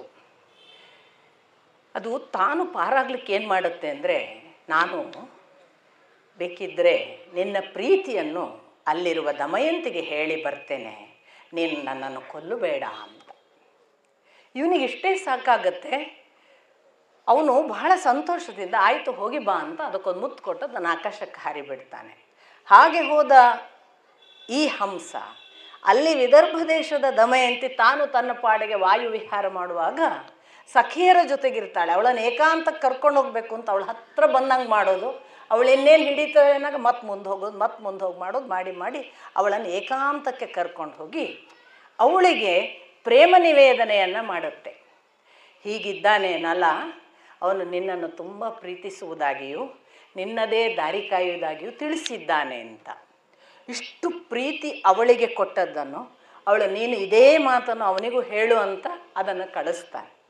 ಇದು ಪರಸ್ಪರ ಹಂಸದ ಮೂಲಕ ಒಬ್ರಿಗೊಬ್ಬರಿಗೆ ಮತ್ತೆ ಸುದ್ದಿ ಹೋಯಿತೆ ಹೊರತಾಗಿ ಭೇಟಿ ಇಲ್ಲ. ಹೇಗೆ ಭೇಟಿ ಆಗೋದು ಅಂತಾದಾಗ ಕಡೆಗೆ ವಿದರ್ಭ ದೇಶದ ದೊರೆಗೆ ಗೊತ್ತಾಗುತ್ತೆ ಇವಳು ಬಹಳ ಪ್ರೀತಿಯಲ್ಲಿ ಇದ್ದಾಳೆ. ಈಗ ಒಂದು ದಾರಿ ಏನು ಅಂದರೆ ಸ್ವಯಂವರ ಏರ್ಪಡಿಸಿ ಬಿಡೋದು. ನಲ ತನ್ನಿಂದ ತಾನೇ ಬಂದೇ ಬರ್ತಾನೆ. ಈಗ ಸ್ವಯಂವರ ಏರ್ಪಡಿಸಿದ್ದಾರೆ ವಿದರ್ಭ ದೇಶದ ದೊರೆ ದಮಯಂತಿಗೆ ಅಂತಂದಾಗ ಅದೆಲ್ಲ ರಾಜರಿಗೂ ಸುದ್ದಿ ಹೋಗುತ್ತೆ. ಆವಾಗ ನಲ ಬರ್ತಾನೆ. ಹೀಗಾಗಿ ನಲ ಬರಲಿ ಅನ್ನೋ ಕಾರಣಕ್ಕಾಗಿ ಸುದ್ದಿಯನ್ನು ಘಂಟಾಘೋಷವಾಗಿ ಸ್ವಯಂವರದ ಕುರಿತಾಗಿ ಸುದ್ದಿಗಳನ್ನು ಹಬ್ಬಲಾಗ್ತದೆ. ಅತ್ತ ನಲ ಇನ್ನೇನು ಆ ಮದುವೆಗೆ ಹೋಗಬೇಕು ತಯಾರಿ ನಡೆಸಿದ್ದಾನೆ. ಅವನಿಗೂ ಗೊತ್ತು ತಾನೇ ವರಿಸುವುದು ಅಂತ, ಇವಳು ತೀರ್ಮಾನ ಮಾಡಿದ್ದಾಳೆ ಅವ ಬಂದ ಕೂಡಲೇ ಅವನಿಗೆ ಹಾರ ಹಾಕುವುದು ಅಂತ. ಇಷ್ಟೆಲ್ಲ ಇದ್ದಾಗ ಈ ಕಡೆಯಿಂದ ನಾರದರು ಮತ್ತು ಪರ್ವತರು ದೇವಲೋಕದಲ್ಲಿ ಸುದ್ದಿಯನ್ನು ಹಬ್ಬಿಸ್ತಾರೆ. ಅಂತಿಂಥ ಮನ್ಮಥ ಅಲ್ಲ ಅವನು, ಅಂತಿಂಥ ಸುರಸುಂದರಿ ರತಿ ಏನಲ್ಲ ಅವರು. ಆ ರತಿಯ ಸೌಂದರ್ಯಕ್ಕೆ ಯಾರೂ ಮಾರು ಹೋಗದವರಿಲ್ಲ, ಅಂಥ ಸುಂದರಿ ದಮಯಂತಿ. ಅವಳ ಸ್ವಯಂವರ ಏರ್ಪಡಿಸಿದ್ದಾರೆ ಅನ್ನುವುದನ್ನು ಅಲ್ಲಿ ಇಂದ್ರಲೋಕದಲ್ಲಿ ಹೇಳಲಾಗಿ, ಈ ಯಮ, ಅಗ್ನಿ, ವರುಣ ಇವರಿಗೆ ಸಹ ತಾವು ಹೋಗಬೇಕು. ಇಂದ್ರ, ಯಮ, ವರುಣ, ಅಗ್ನಿಯರು 4 ಜನ ತಾವು ಹೋಗೋಣ ಈ ಮದುವೆಗೆ, ನಮ್ಮನ್ನು ವರಿಸಲಿ ಅವಳು ಅಂತ ತಲೆಗೆ ಬಂದುಬಿಡುತ್ತೆ. ಇಷ್ಟು ಸುಂದರಿ ಇದ್ದಾಳಾದರೆ ನಾವೇ ಮದುವೆ ಆದರೆ ಆಯಿತು ಅಂತ. ಹೀಗಾಗಿ ಅವರು ಬರ್ತಿರ್ತಾರೆ. ಅವರು ಬರುವ ದಾರಿಯಲ್ಲಿ ಈ ಕಡೆಯಿಂದ ನಲ ಹೋಗ್ತಿರ್ತಾನೆ, ಇನ್ನು ನಾಳೆ ಒಳಗೆ ಸೇರಬೇಕು ಅನ್ನುವ ಲೆಕ್ಕದಲ್ಲಿ. ಈ ಲೋಕಪಾಲಕರು 4 ಜನ ತಾವು ತಮ್ಮನ್ನು ಪರಿಚಯಿಸಿಕೊಂಡು, ನಾವು ಇಂದ್ರ, ಯಮ, ವರುಣ ಮತ್ತು ಹೀಗೆ ಅಗ್ನಿ ಅಂತ ಪರಿಚಯಿಸಿ, ನಾವು ಈಗ ನಾಳೆ ಸ್ವಯಂವರಕ್ಕೆ ಹೊರಟಿದ್ದೀವಿ, ನೀನು ಅಲ್ಲಿ ಹೋಗಿ ವಿಷಯ ತಿಳಿಸು. ಏನು ವಿಷಯ ತಿಳಿಸ್ಬೇಕು? ನಮ್ಮಲ್ಲಿ ಯಾರನ್ನಾದರೂ ವರಿಸಬೇಕು ಅನ್ನುವ ವಿಷಯವನ್ನು ನೀನು ತಿಳಿಸ್ಬೇಕು ಅಂತ ನಲನಿಗೆ. ಮದುವೆ ಆಗಬೇಕು ಅಂತ ಅಪೇಕ್ಷೆ ಇಟ್ಟು ಹೊರಟ ಹುಡುಗನಿಗೆ ಲೋಕಪಾಲಕರಾದ ದೇವತೆಗಳು ಹೇಳಿದ ಮಾತನ್ನು ಕೇಳಿ ಏನು ಮಾಡಲಿಕ್ಕಾಗೋದಿಲ್ಲ. ಅವನು ಆಯಿತು ಅಂತ ಒಪ್ಪಿಕೊಂಡು ಹೋಗ್ತಾನೆ. ಹೋಗುವಾಗ ಒಂದು ಪ್ರಶ್ನೆ ಕೇಳ್ತಾನೆ, ನಾನು ಹೇಗೆ ಹೋಗಲಿ? ಅಂತಃಪುರಕ್ಕೆ ಹೋಗಬೇಕಾದ್ರೆ ಅವಳು ಏಕಾಂತಲ್ಲಿ ಸಿಗಬೇಕಾದ್ರೆ ಹೇಗೆ ಸಾಧ್ಯ? ಅದಕ್ಕೆ ನಾವು ಒಂದು ನಮ್ಮ ಅನುಗ್ರಹದಿಂದ ನೀನು ಯಾರಿಗೂ ಕಾಣದ ಹಾಗೆ ನಾವು ಮಾಡ್ತೇವೆ, ಹಾಗಾಗಿ ನೀನು ರಹಸ್ಯವಾಗಿ ಅವಳಿಗೆ ಮಾತ್ರ ಕಾಣಿಸ್ತೀಯ, ಹಾಗೆ ಹೋಗ್ಲಿಕ್ಕೆ ಬರುತ್ತೆ ಅಂತ. ಈ ಎಲ್ಲ ಅನುಗ್ರಹ ಪಡೆದು ಅವನು ದಮಯಂತಿಯ ಅಂತಃಪುರದಲ್ಲಿ, ಅವಳು ವಿಶೇಷ ಅಲಂಕಾರದಲ್ಲಿ ಇದ್ದಾಳೆ, ಆ ಅಲಂಕಾರದ ಕೊಠಡಿಯವರೆಗೆ ಬರ್ತಾನೆ. ನೋಡಿದ ತಕ್ಷಣವೇ ಅವನ ಅಷ್ಟೂ ಗುಣಲಕ್ಷಣಗಳನ್ನು ಬೇರೆ ಬೇರೆಯವರಿಂದ ಕೇಳಿ ಕೇಳಿ ಗೊತ್ತಿರುವ ಈ ದಮಯಂತಿಗೆ ಅನಿಸುತ್ತೆ ಇದು ನಲನೇ ಅಂತ. ಅವಳು ತುಂಬ ಪ್ರೀತಿಯಿಂದ ಅವನನ್ನು ಆದರದಿಂದ ಬರಮಾಡಿಕೊಂಡು ಏನಾಗಬೇಕಿತ್ತು ಅಂತ ಕೇಳ್ತಾಳೆ. ಆಗ ಅವನು ಇದನ್ನು ಹೇಳ್ತಾನೆ, ಹೀಗೆ ಲೋಕಪಾಲಕರು ಹೀಗೆ ಹೇಳಿದ್ದಾರೆ, ಅವರನ್ನು ನೀನು ವರಿಸಬೇಕು ಅಂತ. ಅವಳು, ನೀನು ನನಗೆ ನಿಜವಾಗಿ ಹೇಳು, ನೀನು ನಲ ಅಲ್ವಾ ಅಂತ. ಹೌದು, ಮತ್ತು ನನಗೆ ಈ ಮಾತನ್ನು ನೀನು ಹೇಗೆ ಹೇಳೋದಕ್ಕೆ ಬಂದೆ? ನನಗೆ ಲೋಕಪಾಲಕರ ಆದೇಶ, ನಾನು ಅದನ್ನು ಮೀರುವ ಹಾಗಿಲ್ಲ, ಆದ್ದರಿಂದ ಹೇಳಿದ್ದೇನೆ. ಇವಳೇನು ಹೇಳ್ತಾಳೆ, ನೀವು ಒಂದು ಕೆಲಸ ಮಾಡು, ನೀನು ಅವರಿಗೆ ಹೋಗಿ ಹೇಳು, ವಿಷಯ ತಿಳಿಸಿದ್ದೇನೆ ಅಂತ ಹೇಳು, ಮತ್ತು ಅವರಿಗೆ ಹೇಳು ನಾನು ನಿನ್ನನ್ನೇ ವರಿಸುವವರಿದ್ದೇನೆ ಅಂತ ಹೇಳಿ ಅಂತ ಅವರಿಗೆ ಹೋಗಿ ಹೇಳು. ಇಷ್ಟಾದಾಗ ಪುನಃ ಹೇಳ್ತಾಳೆ, ಈ ಒಂದು ಮಾತನ್ನು ಹೇಳುವುದರಿಂದ ಅವರೇನಾದರೂ ಕೋಪಿಸಿಕೊಂಡು ಶಪಿಸಿದರೆ ಅದು ನಿನಗೇನು ಆಗುವುದಿಲ್ಲ ಎನ್ನುವ ಒಂದು ಅನುಗ್ರಹವನ್ನು ನಾನು ಮಾಡಿದ್ದೇನೆ ಅಂತ ಹೇಳುವಂತ. ಇನ್ನೆಲ್ಲಿಯಾದರೂ ಅವರು ಶಾಪ ಕೊಟ್ಟರೆ ಅದರಿಂದ ಅಲ್ಲಿ ಹೋಗಿ ಅವಳು ಅದನ್ನು ಹೇಳುವ ಹಾಗೆ ಇವನು ಮತ್ತೆ ಹೋಗಿ ಲೋಕಪಾಲಕರಿಗೆ ಹೀಗೆ ಹೀಗೆ ಅಂತ. ಆಗ ಲೋಕಪಾಲಕರು, ಓಹೋ ನಿನ್ನನ್ನೇ ವರಿಸ್ತೇನೆ ಅಂತ ಹೇಳಿದಾರಾ? ಅವ್ರಿಗೂ ಒಂದು ಚಾಲೆಂಜ್. ಅವರೇನು ಮಾಡ್ತಾರೆ, ಸರಿ ಅಂತ ಮದುವೆಯ ಸ್ವಯಂವರದ ದಿನ ನಲ ನಿಂತಿದ್ದಾನೆ. ನಲನ ಪಕ್ಕಕ್ಕೆ ಲೋಕಪಾಲಕರೆಲ್ಲರೂ ನಲನ ಹಾಗೆ 5 ಜನ ನಲ ನಿಂತಿದ್ದಾರೆ ಅಲ್ಲಿ. ಇವಳು ಸ್ವಯಂವರದ ಹಾರ ತೊಗೊಂಡು ಬರ್ತಾಳೆ. ನಲ 5 ಜನ ನಲಗಳಲ್ಲಿ ತನ್ನ ನಲ ಯಾರು ಗೊತ್ತಾಗಲ್ಲ. ಅವಳಿಗೆ ಕೆಲವು ವಿಷಯಗಳು ಗೊತ್ತು. ಏನು? ದೇವತೆಗಳು ಕಣ್ಣು ಮಿಟುಕಿಸೋದಿಲ್ಲ, ಆಮೇಲೆ ಅವರ ಕಾಲು ನೆಲದಲ್ಲಿರೋದಿಲ್ಲ, ಅವರು ಬೆವರೋದಿಲ್ಲ. ಇವಳು ಏನು ಮಾಡ್ತಾಳೆ, ಇದೆಲ್ಲ ಕುರುಹುಗಳನ್ನು ಹುಡುಕ್ತಾಳೆ. ಇವರಲ್ಲಿ ಯಾವುದಾದ್ರೂ ಇದ್ದದಿದ್ದರೆ ಹಾಗಾದರೆ ಅದು ಇಲ್ಲದೇ ಇರುವ ಯಾರಿದ್ದಾನೆ ಅವನು ನಳ. ಸೊ ಹೀಗಾಗಿ ನೋಡಿದರೆ ಅವರೆಲ್ಲರೂ ಕಾಲು ನೆಲದಲ್ಲಿರುತ್ತೆ, ಬೆವರ್ತಿರ್ತಾರೆ, ಅವರ ಹೂವು ಬಾಡಿದೆ, ಅವರ ಕಣ್ಣು ಮಿಟುಕಿಸುತ್ತೆ, ಅವರು ಎಲ್ಲವೂ ಕೂಡ ವಂಚನೆ ಆಗುವ ಹಾಗೆ ನಿಂತಿದ್ದಾರೆ. ಇದರ ಪರಿಣಾಮವಾಗಿ ಅವಳು ಸಂಪೂರ್ಣ ಲೋಕಪಾಲಕರಿಗೆ ಶರಣಾಗತಳಾಗಿ ತುಂಬ ಭಕ್ತಿಯಿಂದ ಪ್ರಾರ್ಥಿಸಿಕೊಳ್ತಾಳೆ, ದಯವಿಟ್ಟು ನನಗೆ ನನ್ನ ನಲನನ್ನು ತೋರಿಸಿ, ನೀವು ಯಾರು ಗುರುತು ಹಚ್ಚುವ ಹಾಗೆ ಮಾಡಿ ಅಂತ. ಇವಳ ಭಕ್ತಿ ಮತ್ತು ಅವನ ಕುರಿತ ಅಷ್ಟು ತಾದಾತ್ಮ್ಯ ನೋಡಿ ಅವರು ತಮ್ಮನ್ನು ತಾವು ದೇವತೆಗಳಾಗಿ ಪ್ರಕಟಿಸಿಕೊಳ್ತಾರೆ. ನೆಲದಲ್ಲಿ ಕಾಲಿರುವುದಿಲ್ಲ, ಕಣ್ಣು ಮಿಟುಕಿಸೋದಿಲ್ಲ, ಬೆವರೋದಿಲ್ಲ. ಇವನೊಬ್ಬ ಬೆವತ್ತಿರ್ತಾನೆ, ಇವನ ಕೊರಳಿನ ಹಾರ ಬಾಡಿರುತ್ತೆ, ಇವನ ಕಣ್ಣು ಮಿಟುಕಿಸ್ತಿರ್ತಾನೆ, ನೆಲದಲ್ಲಿ ನಿಂತಿರ್ತಾನೆ. ಈ ನಳನಿಗೆ ಹಾರ ಹಾಕ್ತಾಳೆ. ಪ್ರೀತಿಯ ಪರಾಕಾಷ್ಠೆ ಎಂಥದ್ದು ಅಂದರೆ ದೇವತೆಗಳನ್ನು ಬದಿಗೆ ಸರಿಸಿ ಮನುಷ್ಯನನ್ನು ಆಯ್ಕೆ ಮಾಡಿದ್ಲು ಅಂತ. ಅಂಥ ದಮಯಂತಿಯ ಸಮರ್ಪಣೆ. ಮದುವೆ ಆದ ಮೇಲೆ ನಿಮಗೆ ಗೊತ್ತು, ಅವರ ಇಬ್ಬರ ನಡುವೆ ಇನ್ನಿಲ್ಲದಂತಹ ಪ್ರೀತಿ. ಇಬ್ಬರು ಮಕ್ಕಳು ಹುಡ್ತಾರೆ, ಇಂದ್ರಸೇನಿ ಅಂತ. ಆದರೆ ಕಲಿಪುರುಷ ಇಂದಲ್ಲ ನಾಳೆ ಯಾಕೆ ಇವರನ್ನು ಪ್ರವೇಶ ಮಾಡಬೇಕು ಅಂತ ಕಾಯ್ತಿರ್ತಾನೆ. ಕಾರಣ ಇಷ್ಟೇ, ಅವನು ಮದುವೆ ಆಗಬೇಕು ಅಂತ ಅವನು ಒಬ್ಬ ಆಕಾಂಕ್ಷಿ. ಅವನು ಬರುವಾಗ ತಡ ಆಗಿಬಿಟ್ಟಿರ್ತದೆ. ಲೋಕಪಾಲಕರು ಹಿಂದೆ ಹೋಗು, ಅವನು ಸಿಗ್ತಾನೆ. ಎಲ್ಲಿ ಹೊರಟಿದ್ಯಾ ಅಂದ್ಕೊಂಡು ಮದುವೆಗೆ. ಅಯ್ಯೋ ಮದುವೆ ಮುಗಿಸಿ ನಳನನ್ನು ಒರೆಸಿ ಅವಳು ಹೋಗಿ ಆಯಿತು. ಅವನಿಗೊಂದು ಸೇಡು ತೀರಿಸ್ಕೋಬೇಕು ಅಂತಿರುತ್ತೆ ಇನ್ನು ಕಲಿಪುರುಷನಿಗೆ. ಇವು ನಾನು ಒಂದು ದಿವಸ ನಾನು ಸೋಲಿಸ್ಬೇಕು ಅಂತ. ಹೀಗಾಗಿ ಎಲ್ಲಾದರೂ ಒಂದು ದಿನ ಧರ್ಮ ತಪ್ಪುವ ಹಾಗೆ ಕಾಯ್ಕೊಂಡಿದ್ದು ಅವನೊಂದು ದಿವಸ ಧರ್ಮ ತಪ್ತಾನೆ. ಧರ್ಮ ತಪ್ಪುವುದಕ್ಕೆ ಅಲ್ಲಿ ಮೂತ್ರ ಮಾಡಿದ ನಂತರ ಕಾಲು ತೊಳೆಯದೆ ಅವನು ತನ್ನ ಆಚಮನಾದಿಗಳನ್ನು ಮಾಡಿದ. ಆದ್ದರಿಂದ ಅದು ಕಲಿಪ್ರವೇಶಕ್ಕೆ ಅನುಕೂಲ ಆಯಿತು ಅಂತ ಉಲ್ಲೇಖ ಕೊಡುತ್ತಾರೆ. ಅಂದರೆ ಮೂತ್ರ ವಿಸರ್ಜನೆಯ ನಂತರ ಕಾಲು ತೊಳೆಯುವುದು, ಗುಹ್ಯಾಂಗವನ್ನು ತೊಳೆಯುವುದು, ಬಾಯಿ ಮುಕ್ಕಳಿಸುವುದು ಇವೆಲ್ಲ ಪರಿಪಾಠವಾಗಿ ಆ ಕಾಲಕ್ಕೆ ಇತ್ತು. ಈ ಕಾಲಕ್ಕೆ ಹೋಗಿದೆ. ಈ ಕಾಲಕ್ಕೆ ಹೋಗಿದೆ ಅಂತಂದರೆ ನಾವು ಇಂಪ್ರೂವ್ ಆದದ್ದಲ್ಲ, ನಾವು ಹಾಳಾಗ್ತಿದ್ದೇವೆ. ಯಾಕೆಂದರೆ ಅವೆಲ್ಲ ಆರೋಗ್ಯದ ವಿಷಯಗಳು. ಒಂದು ದೃಷ್ಟಿಯಿಂದ ಆರೋಗ್ಯಕ್ಕೆ ಸಂಬಂಧಪಟ್ಟು ಪರಿಶುದ್ಧತೆಯನ್ನು ಹೇಗೆ ಅವರು ಮೇಂಟೈನ್ ಮಾಡ್ತಿದ್ರು ಅಂತ. ಸೊ ಇದನ್ನು ಕಲಿಪುರುಷ ಪ್ರವೇಶ ಮಾಡಿದ. ಕಲಿಪುರುಷ ಪ್ರವೇಶ ಆದ ನಂತರದಲ್ಲಿ ನಿಮಗೆ ಗೊತ್ತು, ಅವನನ್ನು ಪುಷ್ಕರ ಅನ್ನುವ ಸಹೋದರ ದ್ಯೂತಕ್ಕೆ ಕರೀತಾನೆ. ಅವನು ದ್ಯೂತದಲ್ಲಿ ಬಹಳ ಪರಿಣಿತ.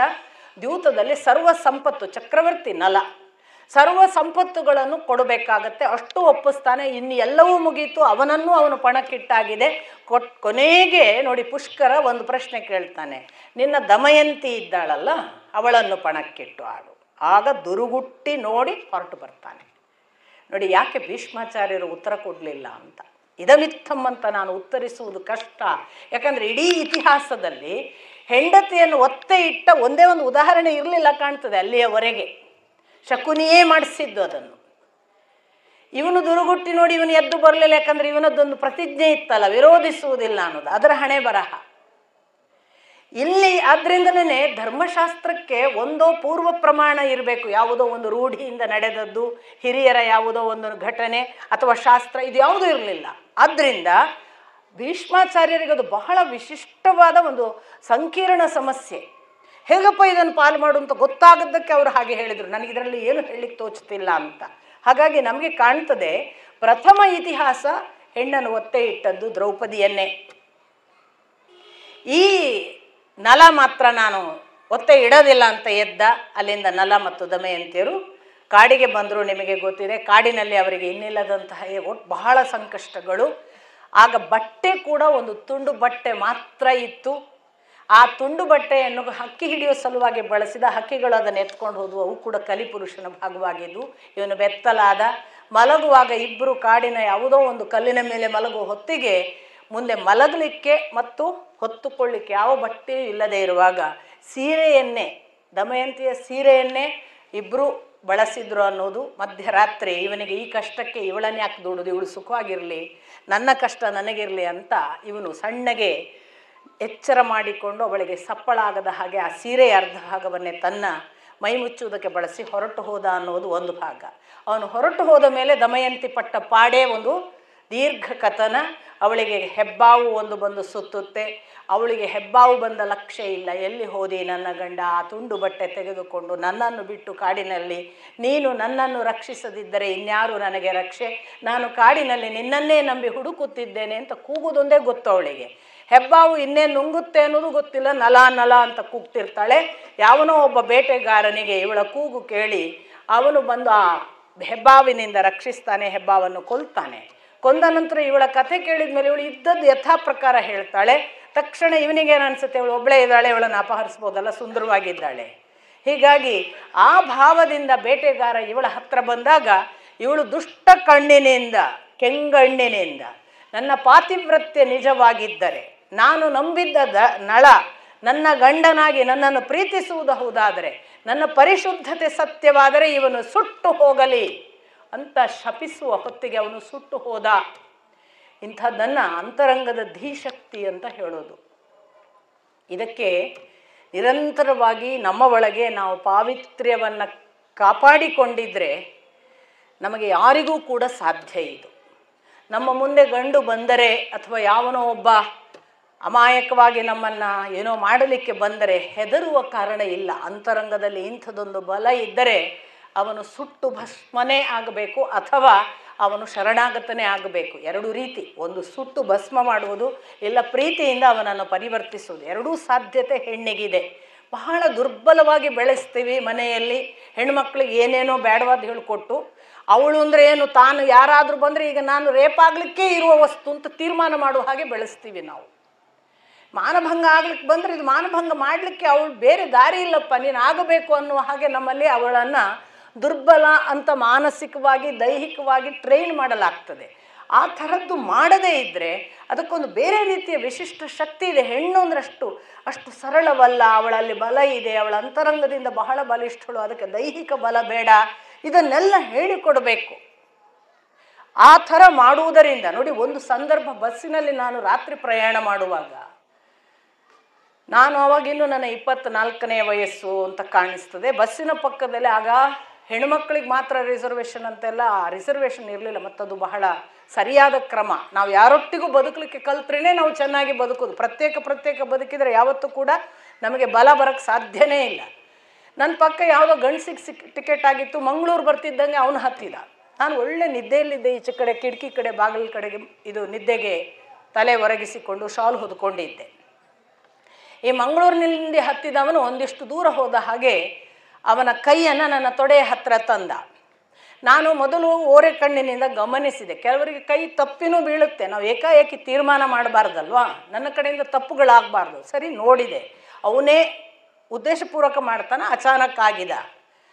ನನ್ನ ಮೌನವನ್ನು ಅವನು ಪ್ರತಿಕ್ರಿಯಿಸದೇ ಇರುವುದನ್ನು ನೋಡಿಯೋ ಏನೋ ಮತ್ತಷ್ಟು ಅವನು ಕೈಯನ್ನು ತಂದಾಗ, ನಾನು ಹೊದ್ದು ಹೀಗೆ ಮಲಗಿದ್ದವಳು ಕೈಯನ್ನು ನನ್ನ ಶಾಲ್ನಿಂದ ತೆಗೆದು ಅವನ ಕೈಯನ್ನು ಬಹಳ ಮೃದುವಾಗಿ ಪ್ರೀತಿಯಿಂದ ಹಿಡಿದು, ಎರಡು ಕೈಯಿಂದ ಅವನ ಕೈ ಮಧ್ಯೆ ನಾನು ಈ ಕೈಯಿಂದ ಹಿಡಿದಿದ್ದೆ, ಇನ್ನೊಂದು ಕೈಯಿಂದ ನನ್ನ ಕೈಯನ್ನು ಅವನಿಗೆ ಹೀಗೆ ಹಿಡಿದು, ನೀನು ಈಗ ಏನನ್ನು ಮಾಡ್ತಿದ್ದೀರಲ್ಲ ಅದರಲ್ಲಿ ನನಗೆ ಚೂರು ಆಸಕ್ತಿ ಇಲ್ಲ, ದಯವಿಟ್ಟು ನಿಮ್ಮ ನಿದ್ದೆಯೂ ಹಾಳು ಮಾಡಿಕೊಳ್ಳಬೇಡಿ, ನನ್ನ ನಿದ್ದೆಯನ್ನು ಹಾಳು ಮಾಡಬೇಡಿ, ಚೆನ್ನಾಗಿ ಪ್ರಯಾಣ ಮಾಡೋಣ ಅಂತ ಕೈಯನ್ನು ಆಚೆಗಿಟ್ಟೆ. ಅವ ಇಡೀ ಬೆಳಗಿನ ತನಕ ನನ್ನನ್ನು ಮುಟ್ಟಲಿಲ್ಲ. ಪ್ರೀತಿಯಿಂದ ಕೂಡ ಪರಿವರ್ತಿಸ್ಲಿಕ್ಕೆ ಬರ್ತದೆ. ಇನ್ನೊಂದು ಭಾರಿ ಶಕ್ತಿ, ನೀನು ತಂತ್ರ ಮಾರ್ಗ ನಡೆದಿದ್ದೀಯಾ, ನಿನಗೆ ಎಲ್ಲ ಗೊತ್ತು, ನೀನು ಹೆಣ್ಣಾಗಿ ದೇವರ ದಾರಿಯನ್ನು ನಡೆಯುವಾಗ ತಂತ್ರ ಮಾರ್ಗದಲ್ಲಿ ಕಾಮವನ್ನು ಕೂಡ ಹೇಗೆ ದಾಟುವುದು ಅಂತ ತಿಳಿದಿದ್ದೀಯಾ. ನನ್ನನ್ನು ಕಾಮದಿಂದ ದಾಟಿಸುವಂತ ಬಂದ ಗಂಡಸರೂ ಇದ್ದಾರೆ ನನ್ನ ಜೀವನದಲ್ಲಿ. ನಿನಗೆ ತಂತ್ರ ಮಾರ್ಗ ಹಾಗಾದರೆ ಗೊತ್ತಿಲ್ಲ, ಅದಕ್ಕೆ ನೀನು ನಡೆದ. ಆ ಥರ ಏನೂ ಇಲ್ಲಪ್ಪ, ನೀವು ಅದಕ್ಕೆ ಅರ್ಹರಿದ್ದರೆ ಸರಿಯೇ ಅಂತ. ಆದರೆ ಸಂದರ್ಭ ಒಂದು ಬಂದಾಗ ಏಕಾಂತದಲ್ಲಿ ತನ್ನ ಬಳಿಗೆ ಬಂದು ಈಗ ಮಲಗಲೇಬೇಕು ಅಂತ ಬಂದ ಗಂಡಸು ಬಂದು ನಿಂತಾಗ ನಾನು ಮಾಡಿದ್ದು ಟಕ ನನ್ನ ಬಟ್ಟೆಯೆಲ್ಲ ತೆಗೆದು ಸಾಷ್ಟಾಂಗ ನಮಸ್ಕಾರ. ಆವತ್ತು ಹೋದವರವರು ಮತ್ತೆ ಬರಲಿಲ್ಲ. ನಾನು ಯಾಕೆ ಈ ಮಾತುಗಳನ್ನು ಹೇಳ್ತೇನೆ ಅಂದರೆ, ಬದುಕಿನಲ್ಲಿ ಧೀಶಕ್ತಿ ಅನ್ನೋದೊಂದು ಇದೆ, ಅದು ಪ್ರತಿ ಮಗುವಿನಲ್ಲಿದೆ, ಗಂಡಿರಲಿ ಹೆಣ್ಣಿರಲಿ. ಆ ಧೀಶಕ್ತಿಯನ್ನು ಬೆಳೆಸದೆ ಅಹಂಕಾರ ಬೆಳೆಸುವುದರಿಂದ ಇದೆಲ್ಲ ಸಾಧ್ಯ ಆಗುವುದಿಲ್ಲ. ನನ್ನ ಹೆಗ್ಗಳಿಕೆ ಹೇಳಲಿಕ್ಕೂ ಅಲ್ಲ, ಇದರ ಹಿಂದೆ ಸಾಕ್ಷಾತ್ ಗುರುಗಳಿದ್ದಾರೆ ನನಗೆ ಬಲ ಕೊಡಲಿಕ್ಕೆ, ನನ್ನನ್ನು ಕಾಯುವ ದೊಡ್ಡ ದೊಡ್ಡ ದೇವರಿದ್ದಾರೆ. ಅದೆಲ್ಲ ನಂಬಿಕೆ ಸಹಿತ ನಾವು ಇದನ್ನು ಮಾಡಬೇಕು. ಆದ್ದರಿಂದ ಖಂಡಿತಕ್ಕೂ ಯಾವ ಹೆಣ್ಣು ಕೂಡ ನಾನು ದುರ್ಬಲೆ, ನಾನು ಇವತ್ತು ಮಾನಭಂಗಕ್ಕೆ ಒಳಗಾಗಲಿಕ್ಕೆ ಹುಟ್ಟಿದ್ದು ಅನ್ನುವ ಹಾಗೆ ದಯವಿಟ್ಟು ಭಾವಿಸಬೇಡಿ.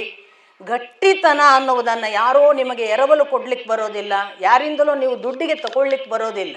ಅಂತಃಶಕ್ತಿಯನ್ನು ಬಾಲ್ಯದಿಂದ ಬೆಳೆಸ್ಕೊಳ್ಳುವ ಕೆಲಸವನ್ನು ಮಾಡಬೇಕು.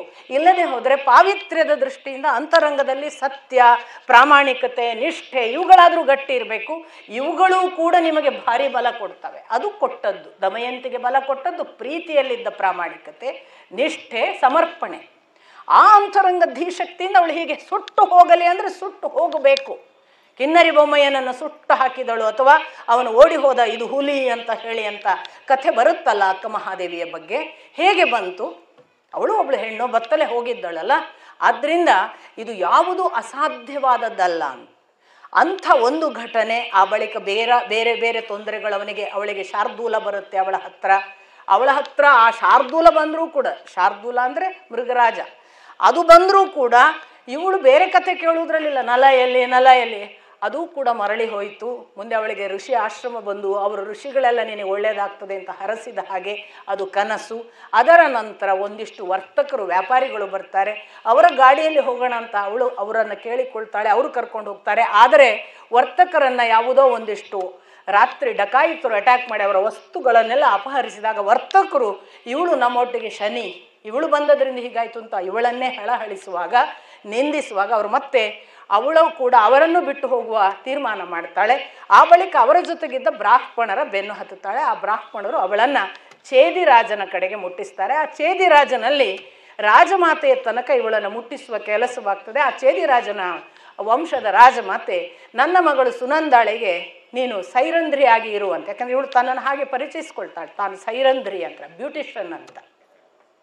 ಸೊ ಆಯಿತು, ಸೈರಂಧ್ರಿಯಾಗಿ ಇರುವಂತ ಅವಳು ಒಂದು ಕಂಡೀಷನ್ ಹಾಕ್ತಾಳೆ, ನಾನು ಗಂಡಸರ ಜೊತೆಗೆ ಮಾತಾಡೋದಿಲ್ಲ, ಬೇರೆಯವರಿಗೆ ಅಲಂಕಾರ ಮಾಡೋದಿಲ್ಲ, ನಿನ್ನ ಮಗಳನ್ನು ಬಿಟ್ಟರೆ ಬ್ರಾಹ್ಮಣರಲ್ಲದೆ ಬೇರೆಯವರ ಜೊತೆಗೆ ಮಾತಾಡೋದಿಲ್ಲ, ಗಂಡಸರಿದ್ದರೆ ಬ್ರಾಹ್ಮಣರಿದ್ದರೆ ಮಾತಾಡ್ತೀನಿ. ಇದು 3 ಕಂಡೀಷನ್. ಅಲ್ಲಿಂದ ಅವಳು ಅಲ್ಲಿ ಹೋಗಿ ಸೇರಿದಾಗ ಇತ್ತ ಭೀಮ ಅವನಿಗೆ ಮಗಳೆಲ್ಲಿ ಹೋದ್ಲು ಅನ್ನೋ ಚಿಂತೆ. ಅವನು ಗೂಢಚಾರರನ್ನು ಕಳಿಸಿದ. ಸುದೇವ ಅನ್ನುವ ಬ್ರಾಹ್ಮಣ ಎಲ್ಲ ಕಡೆ ತಿರುಗಾಡಿಕೊಂಡು ಅಲ್ಲಿ ಬಂದ.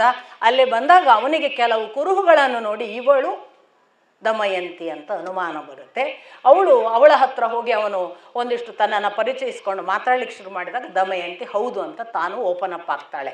ಅವಳು ಸುದೇವನನ್ನು ಗುರುತಿಸ್ತಾಳೆ, ಇವಳ ಮನೆಯ ಅಣ್ಣನ ಮಿತ್ರ ಅಂತ. ಹಾಗಾಗಿ ತಮ್ಮನ ಮಿತ್ರ ಇವ, ನನಗೆ ತೊಂದರೆ ಇಲ್ಲ, ಸಹೋದರ ಬಂಧು ಅಂತ ಎಲ್ಲ ಹೇಳ್ಕೊಳ್ತಾಳೆ ತನ್ನ ಕಥೆಯನ್ನು. ಆಗ ಸುದೇವ ಮಾತಾಡ್ತಿರುವುದನ್ನು ಸುನಂದ ಕೇಳಿ, ಸುನಂದ ಯಾವ ರಾಜಮಾತೆಯ ಮಗಳು, ಅವಳು ಕೇಳಿ ರಾಜಮಾತೆಗೆ ಹೇಳಲಾಗಿ ರಾಜಮಾತೆ ಈ ಸುದೇವನನ್ನು ಕರೆದು ಕೇಳಿದಾಗ ಆ ರಾಜಮಾತೆಗೆ ಸುದೇವ ಇಡೀ ಅವಳ ಪೂರ್ವಚರಿತ್ರೆಯನ್ನು ಹೇಳಿದಾಗ ಆ ರಾಜಮಾತೆಗೆ ಗೊತ್ತಾಗುತ್ತೆ ಇವಳು ತನ್ನ ಸಾಕ್ಷಾತ್ ಅಕ್ಕನ ಮಗಳು. ಹಾಗಾಗಿ ಚಿಕ್ಕಮ್ಮನ ಮನೆಗೆ ಬಂದಿರ್ತಾಳು ಅವಳು. ಅಲ್ಲಿಂದ ಅವಳೇನು ಮಾಡ್ತಾಳೆ, ನೀನು ಹೋಗು, ನೀನು ವಿದರ್ಭ ದೇಶದ ಭೀಮನ ಮನೆಗೆ ಹೋಗು, ನಿನ್ನ ಅಪ್ಪ ಅಮ್ಮನನ್ನು ಸೇರಿಕೊ, ಮುಂದೇನಾಗ್ತದೆ ನೋಡು. ಹಾಗೆ ಅವಳು ಮನೆಗೆ ಹೋಗಿ ಸೇರಿಕೊಂಡ್ರು.